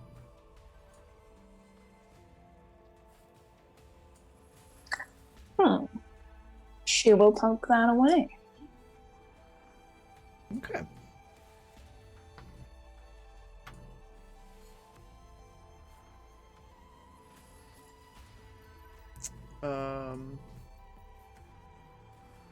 It's a pretty much full day's worth of activities for everybody. What do you want to do the next day? Same thing we do every night, Pinky. Seattle's gonna start working on his plans for basically Galaxy making, domination? Pardon? It's a Reverse. galactic domination? Sorry, go on. Sorry. Sorry. Seattle was gonna start basically putting together plans for basically shoot it and hack it sort of weapon. Okay, so like a spike that you could shoot at a ship to give you an access port to hack? Yeah, but they kind of look like crabs, and they just like latch in like ticks. Damn it, Jay. Shoot and hack, new from Mattel. Yeah, that's perfect. I'm sorry, I'm not good at these naming things. No, you're No, good. it's This is the amazing. first thing that came to mind. I heard shoot neck. I'm like, that's a toy. That's 100% a toy. Yeah, you're able to start working on that. Space ticks. Excuse me. There we go. Doing some research on ordnance that would propel that without destroying the thing that you're trying to do, and Basically you have get it work as a transponder. Yeah, you get some good solid research work in, and it's starting to look a lot more like an actual plan instead of an idea. Mm-hmm. In that case, after dinner, Seattle will send a message to Annie, Daisy, and the captain that he would like to discuss something with the three of them. Okay. Yeah, Daisy responds like, "Sure. Did you want to talk here? Did you want to meet somewhere?" Probably meet at the bridge, because it'll be easy enough for him to like use the holo projectors there and stuff to bring up what he's been working on. Okay. Does Annie make it?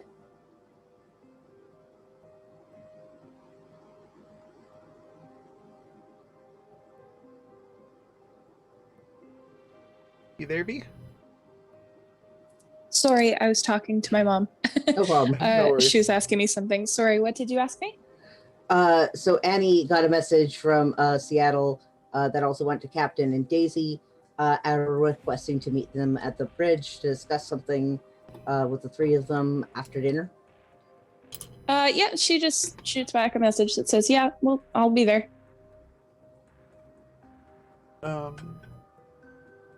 And is this after dinner the same day that you made the bombs, or are we talking about the next day? The next day. Like after he's Okay. done all the research the next day sort of thing. Okay. And are you staying at the space station, or have you taken off going somewhere? We should probably head to Ganymede to pick up the stuff Okay. Cool. at some point.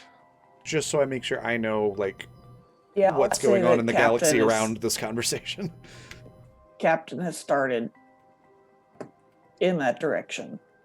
Okay, cool. So yeah, Daisy shows up to the meeting a little bit late, coming through the vent that leads into the bridge. And just has like a smug look on her face.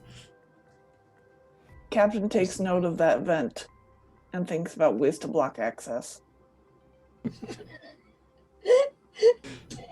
The first step to dealing with pests is to restrict their access. Daisy, this is why Seattle isn't locked out of the walls. He doesn't come in and out in front of people.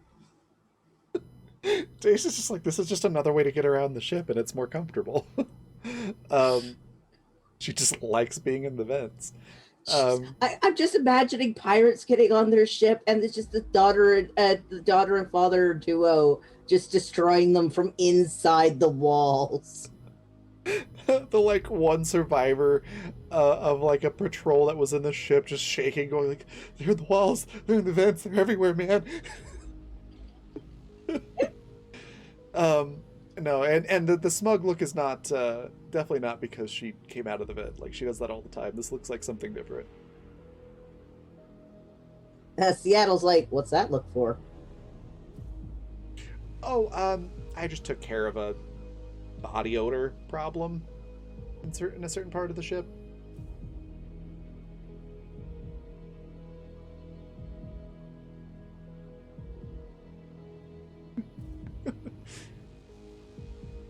Just like, what? I'm just maintenance, making sure the ship doesn't stink. Why are you looking at me like no that? odd odors on the ship. Have you Was been like by... Seattle's like, what body odor issue? Is someone sick? No, have you been by the boys' rooms? Ever? It smells like teenage boy. Yeah, gross. I just That fixed- is just their musk. And Yeah. Seattle's like, it's a very Gross. normal smell. Daisy just like, I know. Gross. I fixed it. How did you fix it? She rolls her eyes and just pulls up a schematic on her tablet, and it's basically a homemade automatic air freshener. It just spritzes air freshener into the room. It's like, I just set this in the vent, Seattle's pointing like- into their rooms. Seattle's like, you could just install better filtrations on the air out of their room instead of adding more particles to the air. Yeah, but this is way more fun. Plus, it smells like pretty flowers. When they have a migraine, you have to deal with them. It'll be fine. It will smell like flowers and teenage boy.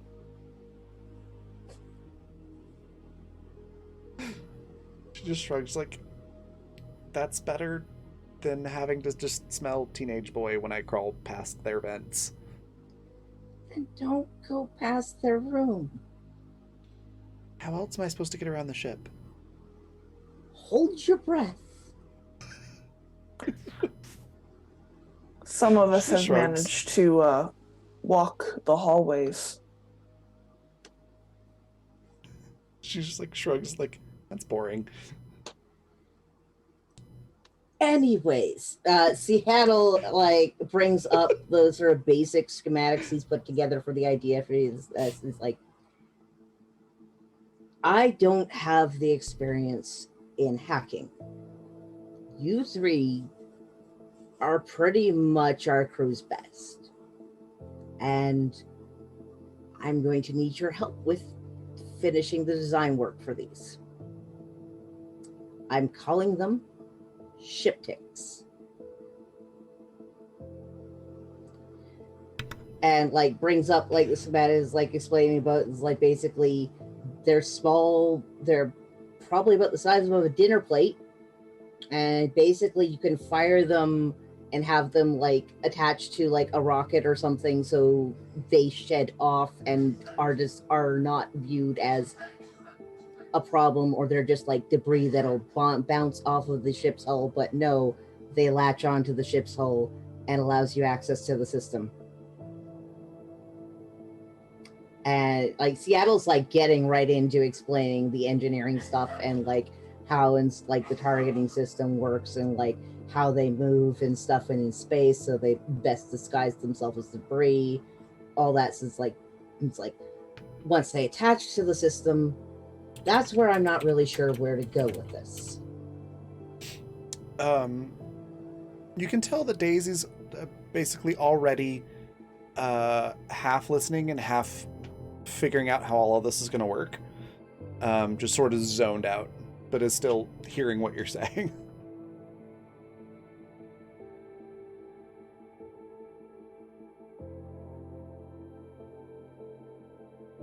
I just realized Daisy has ADHD also. Seattle's also looking to Captain and Annie.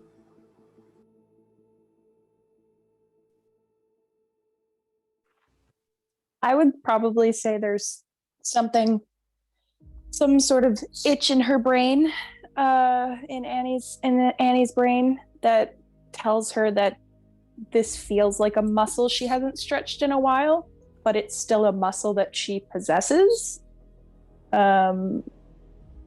So she's kind of in Daisy's boat, where she's like trying to piece together ways to carry out what Seattle's asking. Captain is thinking of a way to protect her own ship from something like this. Because if you can create it, it can be done to you. So, And that's another thing Seattle's also wanting to do is Seattle wants to make Captain unhackable, if possible. I mean, with the stuff that you all already did, Captain's about as unhackable as something can be. He would also like to find a way to maybe make some sort of, I don't know, a Faraday cage to prevent an EMP blast from going through for Captain, and say perhaps the ship's hull.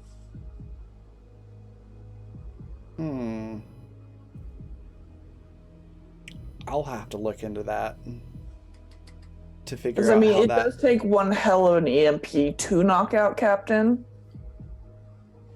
The only reason it was able to happen to her in the first place was it was like one of the cartel's nasty ones. Yeah, that was like a specific, like, we're specifically going to knock out that android. Yeah, like we need Seattle to not Seattle have would this. prefer that never to happen again, and would like to prepare ahead of time. Okay, I need to remind myself once more to actually, once again, actually make stats for ship. Oops. I'll make a note for myself as well to remind you in case. Thank you. Also, Jay, I love the look on your face because I know you have some ideas to I've spill got for some me. ideas. And I'm like, Seattle's trying to figure out, okay, what can I do to best keep us all safe? Yeah. Okay. And yeah, at this point for Captain, because of all the stuff that you did after she was hacked the first time, the only way to hack Captain is if she's directly interfacing with something. Yeah, like don't I have to be physically plugged in? Physically plugged in, or like how you interact with the ship. Like, in theory, the ship could hack you, if the ship were sentient. Right. Because you have a direct interface with it that you're constantly Jay, you interacting stop that with. right now.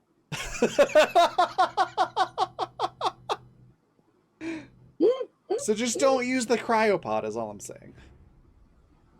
Just, you never know. But yeah, the ship doesn't have that level of intelligence. So, like, even if it somehow wanted... Well, it'd first have to be able to want to hack you. And then also be able to do so. Fair. So, yeah, you're fine unless you go, opening up any suspicious emails or stuff like that. But the Nigerian prince needs my help, Raven. Oh my god, I could actually see Captain doing that too. Just being like, but this human is in need of aid. And that is what we're doing, isn't it? Aiding That's people? how we got into half of these messes. Alright, so Daisy got a 34 to do some stuff. So she, while you're talking, she's like got her tablet and she's already sketching out blueprints and stuff and grabbing like periodic table of elements symbols and putting it on things. And just because I love it and shows when they do this, there's like I'm sure there's a big monitor on the bridge and just slides it off the tablet and it immediately goes up to the big monitor because it's so cool. Well, I figured that's where Seattle's been showing his work so far too. Is up on the big monitor, like the holo screen sort of thing. Yeah. So she just like it pinches it on the tablet and just slides it towards the monitor and it pulls it up. And so she's basically figured out like a housing that would be what's the word I'm looking for? So you know, like the B-2 stealth bomber, how it has that certain material that it's made out of, and it's angled in such a way to retroreflective, I think is the word. Thank you. So some sci-fi version of that. Just like if we could get our hands on this material, we could make it out of this, and that way they wouldn't detect it coming in. The only thing is we'd have to figure out a way to because if we shoot off a rocket, they're gonna know we just shot something. So maybe we could do like a compressed air launch instead. It would make it probably slower, but would be less detectable. You just have to make sure you don't miss with it because it'd be harder to hit. But less detectable. Probably should have both, just in case. Sure. So, and we also have to get a hold of this material. I'll start looking into that. While I have you here, there's an issue of funds. We've been burning through them quickly. We need more money. Who wants to call Tolan? Daisy's Well, already I'll got be her calling finger on her Tolan. nose. Somewhere in the shape, like, no. But is that who we wish to go with?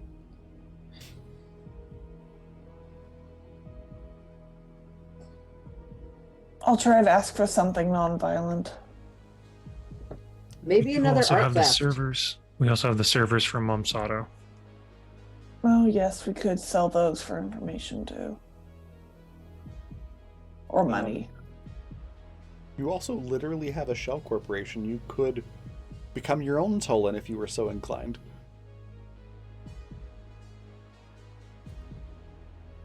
Raven, I don't know enough about econ to do that. Yeah, Raven, I don't know how to fuck with the system that much. I might be able to help. Yeah. Okay. So for this world, something like that, it's the equivalent of getting like a private detective license, and except instead of private detective, it's like a mercenary license. And there's like certain jobs that you can do and certain jobs that you can't do. Like technically, most of the jobs that you've done are the ones that you're not supposed to do. Oops.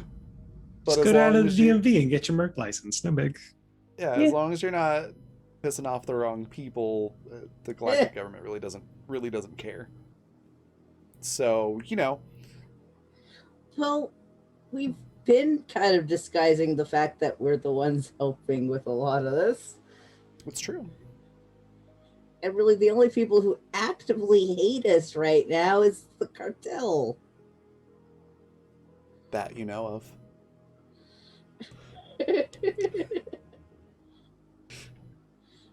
All right. If one of you would like to set up the Shell Corporation to actively make money,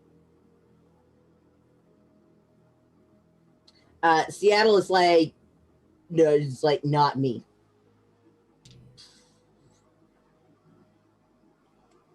Daisy just sort of looks over at Annie and is like, doesn't your family do business stuff? Didn't you take away my memories about 6 months ago? Yeah. It doesn't seem- hold on, hold on. Seattle It doesn't signs. seem like Would Liam be able to help with that? Maybe. Daisy It doesn't just- seem like there's any malice to that comment either. It's more so like yeah, that's a great idea in theory. However, ma'am. Yeah. Daisy goes, yes, but I didn't wipe your brother's memory. Which is who I was thinking maybe they and she nods to Seattle like, yeah, that's it. Can your brother help? The whatever kind of playfulness that was on her face with that comment kind of slowly drains away. And she says, I don't know if I want to put him in that position. It's bad enough that he's here with us doing what we've been doing so far, but now this is kind of actively asking him to get his hands dirty. I mean, if anybody IDs us, it's not like they're not just gonna be like, oh, you were just a passenger? Oh, well then forget it. Like, he's kind of already in that danger. This way we can at least, make our situation better because of it. I can set it up as well. I can modulate my voice. People will Yeah, not know I'm not connected to it. That's true too. I mean, I'm not saying we put Liam on a video call. I'm just saying maybe he could offer some advice. You're welcome to ask him. Daisy sort of does that squint look, the Fry squint look, like, you say that, why don't I believe that I'm actually welcome? Seattle's to taking do it at so? face value. Seattle plans on just like asking Liam flat out, "Hey, you want to run a shell corporation?" It's very clear that Annie does not want that. She's saying, like, you're free to ask him for information and then use that information. We're not putting him in the hot seat. Like, he's not running the corporation. No, if anyone's gonna actually run it, it would be Captain. Seattle actually, like, what she clarifies is, like, can we ask him to advise whoever's running it? You can ask him for all the information that you would like, and he is free to give as much information as he sees fit. But he's not running anything. That is okay.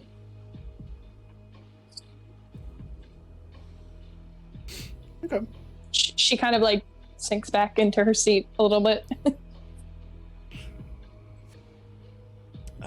Daisy's like also like trying to not double back on that, but just sees that Addie's uncomfortable, is like offering another alternative. Like, we could also just call Tolan, or I could try to hack into a bank or something.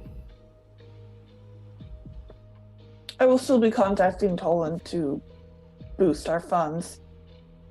A shell corporation won't make us money immediately. But no, we won't be just stealing from a bank. It's a bit passé.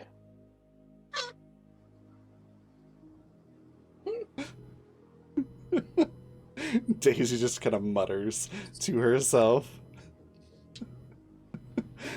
Like, not loud enough that it's intelligible, but she's definitely saying something along the lines of, like, you didn't seem to mind when I paid you all that money that came from the bank when I stole from the bank. Passe crap. So last season.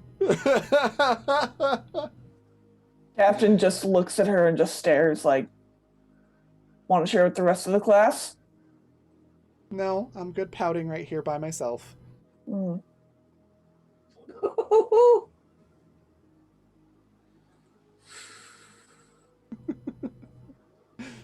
And yeah, she just sort of sits there and pouts.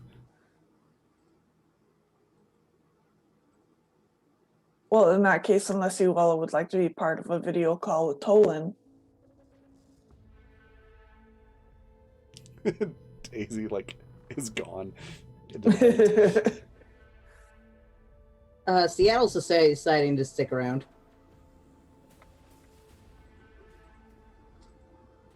Captain looks at Sparky. Sparky wasn't invited. I was just doing weird meta shit. My apologies. Just making a note. Annie would probably stick around. Yeah. She's like wraps her knuckle off whatever console's in front of her. Just like absently.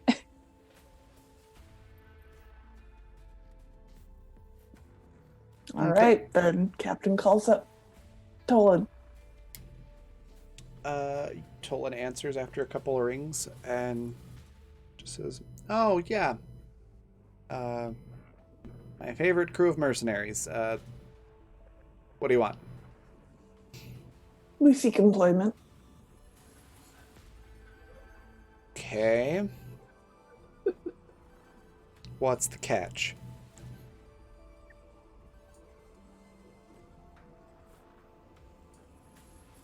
Cod. Not fish. The catch. Whenever you call me and you're like, "Hey, we would like a job," and I give you a job, there's always a catch or something else that you're doing that I end up finding about after the fact, and I have to scramble to make sure everybody's happy. Seattle holds up a hand. If I remember correctly, you did not want to know what we're up to right now. I don't want to know what you're up to, but I want to know if there's a catch for you working a job. We simply Non-violent prefer job? non-violent. Okay. Let's see what I've got.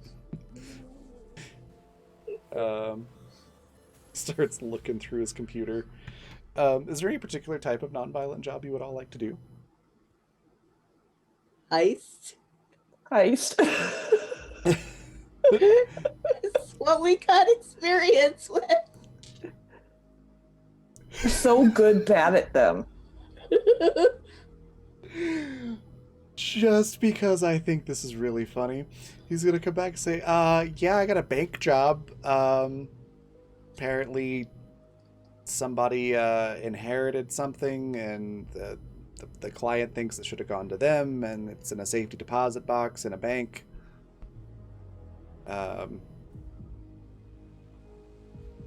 You just have to go steal the safety deposit box. Steal an actual physical item. Yeah. That's how safety deposit boxes work. Just seems a bit outdated. Do you want a job or not?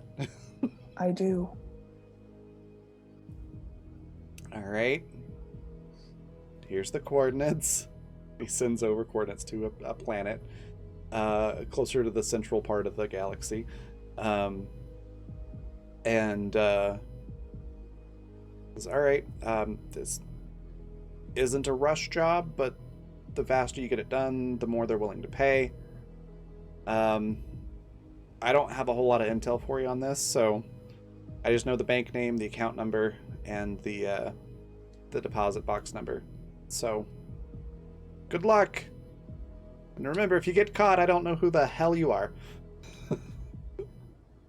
Seattle signs back, same to you. He just hangs up.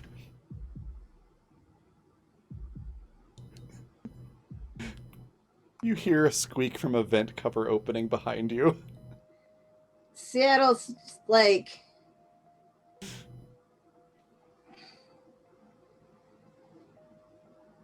Daisy, one way or another, get out of my vent. she hops out. It's like, so did I hear we're doing a bank job?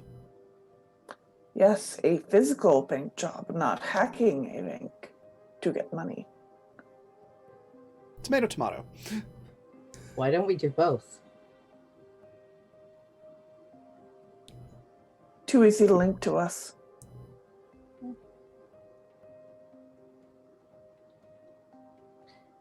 Hey, aren't we going to need to use a bank for our shell corporation? I think so. Good way to scope out the interior of the bank. Yes, if we can break into it, it will be the one we won't be going with. Yeah, Seattle is just kind of like... is like, was thinking more we can use the fact that we're needing to set up accounts and such as a distraction. We are good at being distracting. That you are. It wasn't me last time. Last time. Daisy just sort of laughs quietly. And it's like, well, I mean, we could break into the bank, do this whole deal, and then just present our shell company as like a security consultant company. And so then we come in and we charge them for a consultation to say, hey, here's how you fix your security issues. I understand you just got robbed. And then we go with that bank after we've reinforced it. Good. That would be quite the balancing act to keep it from looking suspicious, though. Daisy just looks at Captain and is like, Jay, you're muted. okay. It's like, who would suspect this innocent face? She just points at herself. Seattle's like, everyone?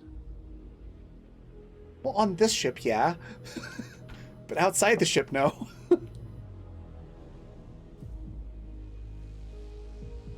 I don't know what the markers for human innocence are. I know that I was designed to look like a doll. But people do not seem to want to be around me. I think they got the coloration wrong. Seattle looks to Annie as like,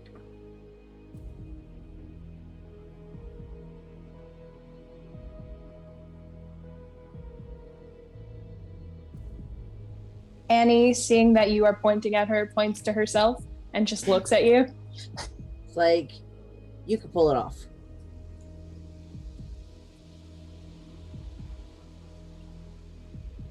I mean, I suppose, yes.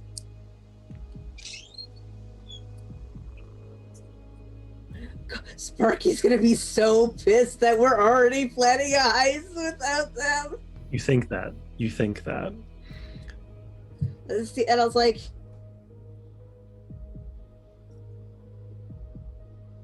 we should probably plan this over breakfast tomorrow.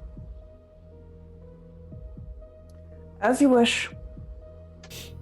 Return to your quarters. Sleep. Enjoy your tree, Captain. I have been. At what time tomorrow do I have a previous engagement, Raven? It's around like 11:37 p.m. Specific. I like it. Yeah, it's like a very specific time. I would say, yeah, when that time comes, Annie's probably just gonna like scarf down as much food as possible and then jet. Okay. Just make a note here.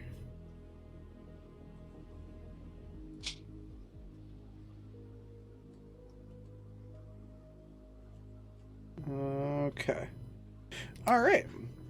So, I think that's a good spot to wrap up for this session. And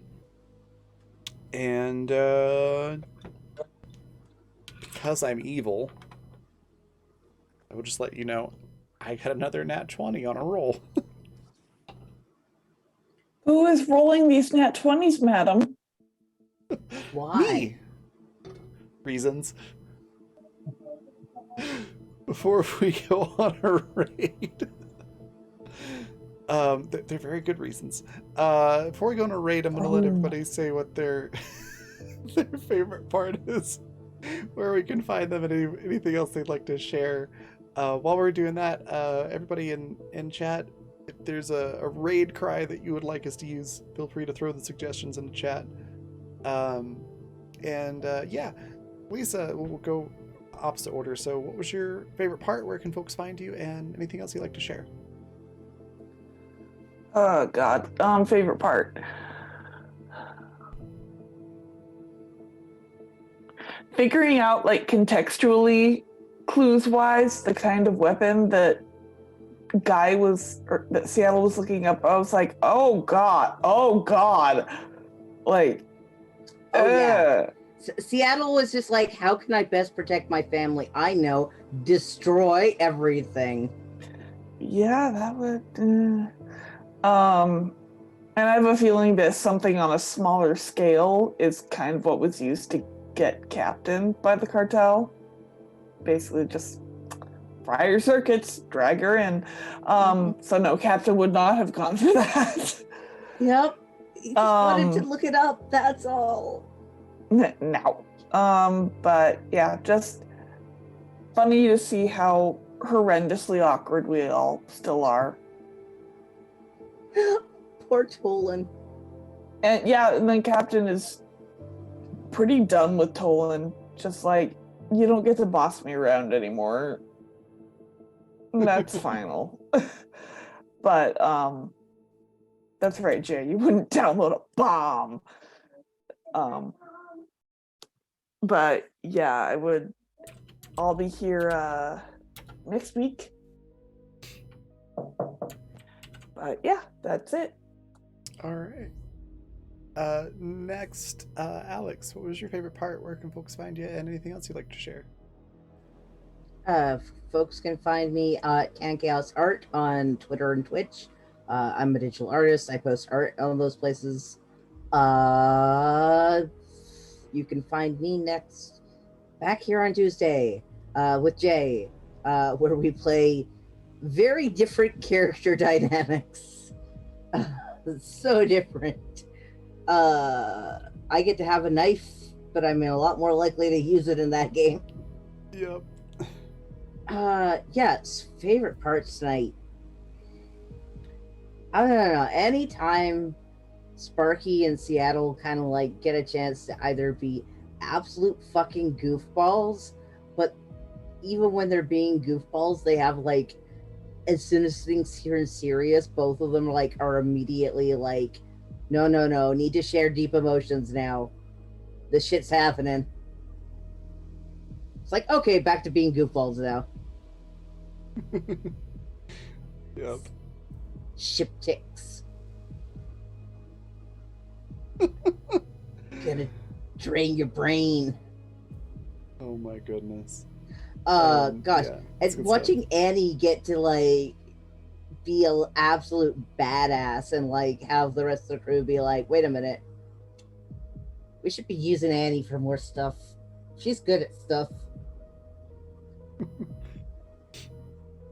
And now she gets to take over the universe. It's possible. All right, that's about it for me. All hail All right. Queen Annie. Yes. Speaking of Annie, V, what was your favorite part? Where can folks find you, and anything else you'd like to share? My favorite part was the immaculate taste of Annalise supremacy. My favorite part, just like the sheer amount of stuff that we got to get through today. Like it wasn't a war and it wasn't a battle or anything big like that, but we just got to do like some nice mundane things. Meeting up with Matt, my beloved radar technician, again was fabulous. All of us kind of looking at each other and just willing Matt with spite alone to please understand what we're trying to tell you. You got a shitstorm coming, my friend.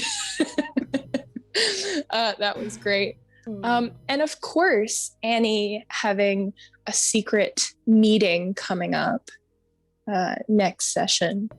I am very excited to see that because I know exactly who this is.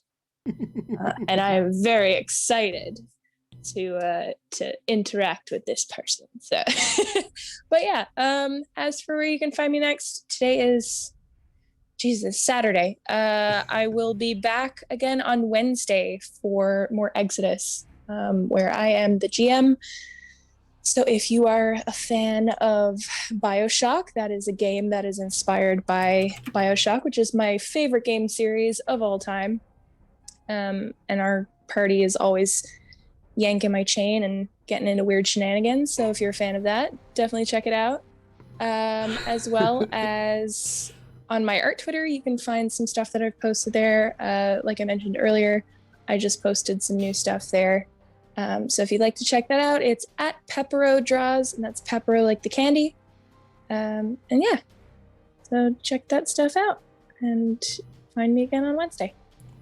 Awesome. And last but not least, Jay, what was your favorite part? Where can folks find you, and anything else you'd like to share? I don't know. I feel like we covered the whole episode with all those answers, and it's kind of where I'm at too. Like I loved getting to see how Sparky reacts when they're suddenly confronted with the fact that they probably killed people in a previous life. Because I never know how they're going to react to it until it happens. I loved getting to kind of do the banter with Annie again. It seems like every time we get into a situation where we actually have to convey something, one of us kind of pushes the other under the bus, and this was my turn. So that's, Arc. I mean, it's metaphorical, Raven. There's no buses Next in time space. it's my turn. Prepare yourself, Sparky. We take turns. The true it's meaning your- of anarchy. Wait, it's your turn to throw me under. But you threw me under the bus on the. Hang on. Yeah. Other than that, I don't know. It's. I think I agree with Vanessa on this. Like, we got a lot done, and it doesn't. Again, I was saying this on break. It doesn't feel like we got a lot done because we didn't blow anything up, but we got a ton done. You know, we networked. We supplied.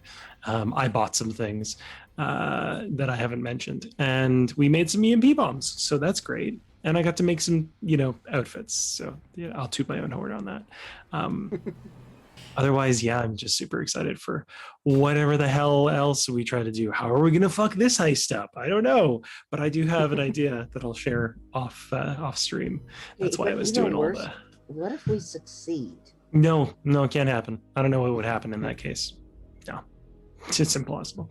Otherwise, where you can find me next, like Alex said, you can find me on Tuesday at 6 Mountain Time for Water, where I play a wildly different character who kind of has her shit together and is really done with everyone else's. And yeah, other than that, you can occasionally find me on Twitter. I'm not on there very often. And if you're in the playtest groups, I'll see you there. But otherwise, yeah, I'll see you on Tuesday and Saturday. I'm excited about that. Awesome. My favorite part is all of your paranoia. Just the looks on your faces and stuff, and I'm just like, okay, so Liam goes off by himself. Well, wait a minute.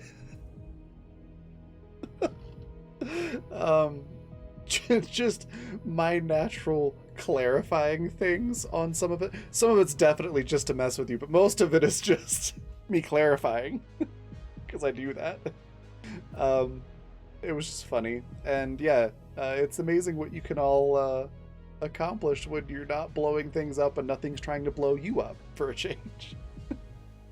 But I really liked it. It was a good episode. I really enjoyed watching you all like get supplies and chat with Matt, and decide to go get pizza because you ruined dinner. Like, it was a lot of very normal life things that this crew doesn't get to do very often, which I thought was really nice to see. We accidentally made Matt a community leader. Yeah.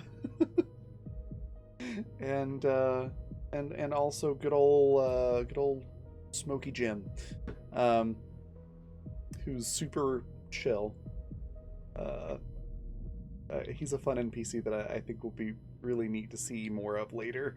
Is that the I one think we're he'll- using for him? I don't know. I think that's what Jay called him. He's just Jim. I think Vanessa had said Zooty Jim. Yeah, Zooty Jim, that works too. Absolutely zooted. That's good old zooted Jim. Yeah. Space Lettuce Fan Jim. Put it that way. His handle online is like Space Lettuce Fan 420 or something like that. Yeah. Absolutely. All that stuff was great. And your reactions to these roles that I'm doing that you don't know what they are yet, it's just great. I am so evil when I'm a GM. I'm sorry. The last time you did that was involving Daisy trying to like crawl around and find ways to kill us. that Rip is hutting true. on the outside of the ship. I will tell you this is a definitive answer. It's no one on or in your ship. And it's not Rip. I still don't feel better. Great. So it's the cartel from afar. Awesome. I'm still good, I like, won't get shot in wondering the what chest. exactly is going to happen with now that Seattle's and Daisy's family know that they're alive. Oh, I haven't forgotten about that. That's just, tucked in the old back pocket, just waiting for not to be at war with all the corporations. You can only do so many things at once. It's fine. I'm just picturing the family showing up and looking around and be like, you know what? You got your plate full right now. We're just gonna go back to Earth for right now. We was gonna come over here and start something, but you look like you're busy, and you just tell us when you're done. We'll take a rain check. Anyways, where you can find me next is Tuesday. I'll be GMing Water. It also runs on this same system, Fundamental RPG 2nd Edition, with some extra stuff added on because it's inspired by Subnautica. So we had to add some extra rules for survival and things like that. Amazingly, nobody's died this season. This is definitely a campaign I tried. I really tried. You really did. This is a game where character deaths are usually somewhat common, but this season they've been sticking to an island, so it's been a lot safer. But also, y'all have gotten really lucky with some rolls at like critical moments. So it's been good though. The character development has actually had a chance to develop on some of them, and it's been really fun to watch. But yeah, Tuesday will be great. Jay's character has been separated from the group along with Lyle for a day and a half in game time. So when we get back, we're gonna have to basically do the here's what happened to these two characters while the other stuff was happening for a little bit, and I'm excited to see Tamsin's reactions to a few things, so it's going to be really good. Aside from that, other things to share as sponsors: Fundamental RPG, again, it's the system this game runs on, and Intrepid. If you would like to play the system that we're running this game on, it is a D20 system without its own lore or world or things like that. It's purely a set of mechanics to help you tell your own stories. So you can do anything from high fantasy to stuff like this. And 2nd edition should be releasing, if not tonight, then by the end of the day tomorrow. Had a couple of delays due to some illness, but I should have the final files from my formatter either tonight or sometime tomorrow, and those PDFs will go out, and we'll get the paperbacks ordered. So if you would like to be on the list of the first people to get that, you can pre-order it at coffee.com/raven/shop, just like it says at the bottom of the page, over by the little left-hand corner. Just add /shop to the end of that.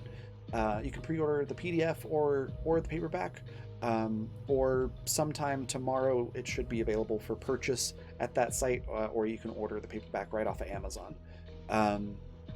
So very cool stuff. And then Intrepid, do you like outdoors wear or athletic wear or casual wear even, or if you think really nifty water bottles and coffee mugs and mouse pads and things like that are cool, and you'd like that with an adventure tabletop theme to them, there's lots of cool stuff that you can order there. And I think that's everything. So we're going to go on a raid. We've got our raid cry, if you wouldn't download a bomb. And we're going to go raid Polished Cryptid, who is just fantastic. A lot of familiar faces on our stream at the moment. So definitely go in and say hello. Give all those people a follow if you're not doing so already. And yeah, I will see you all on Tuesday. Bye, everybody.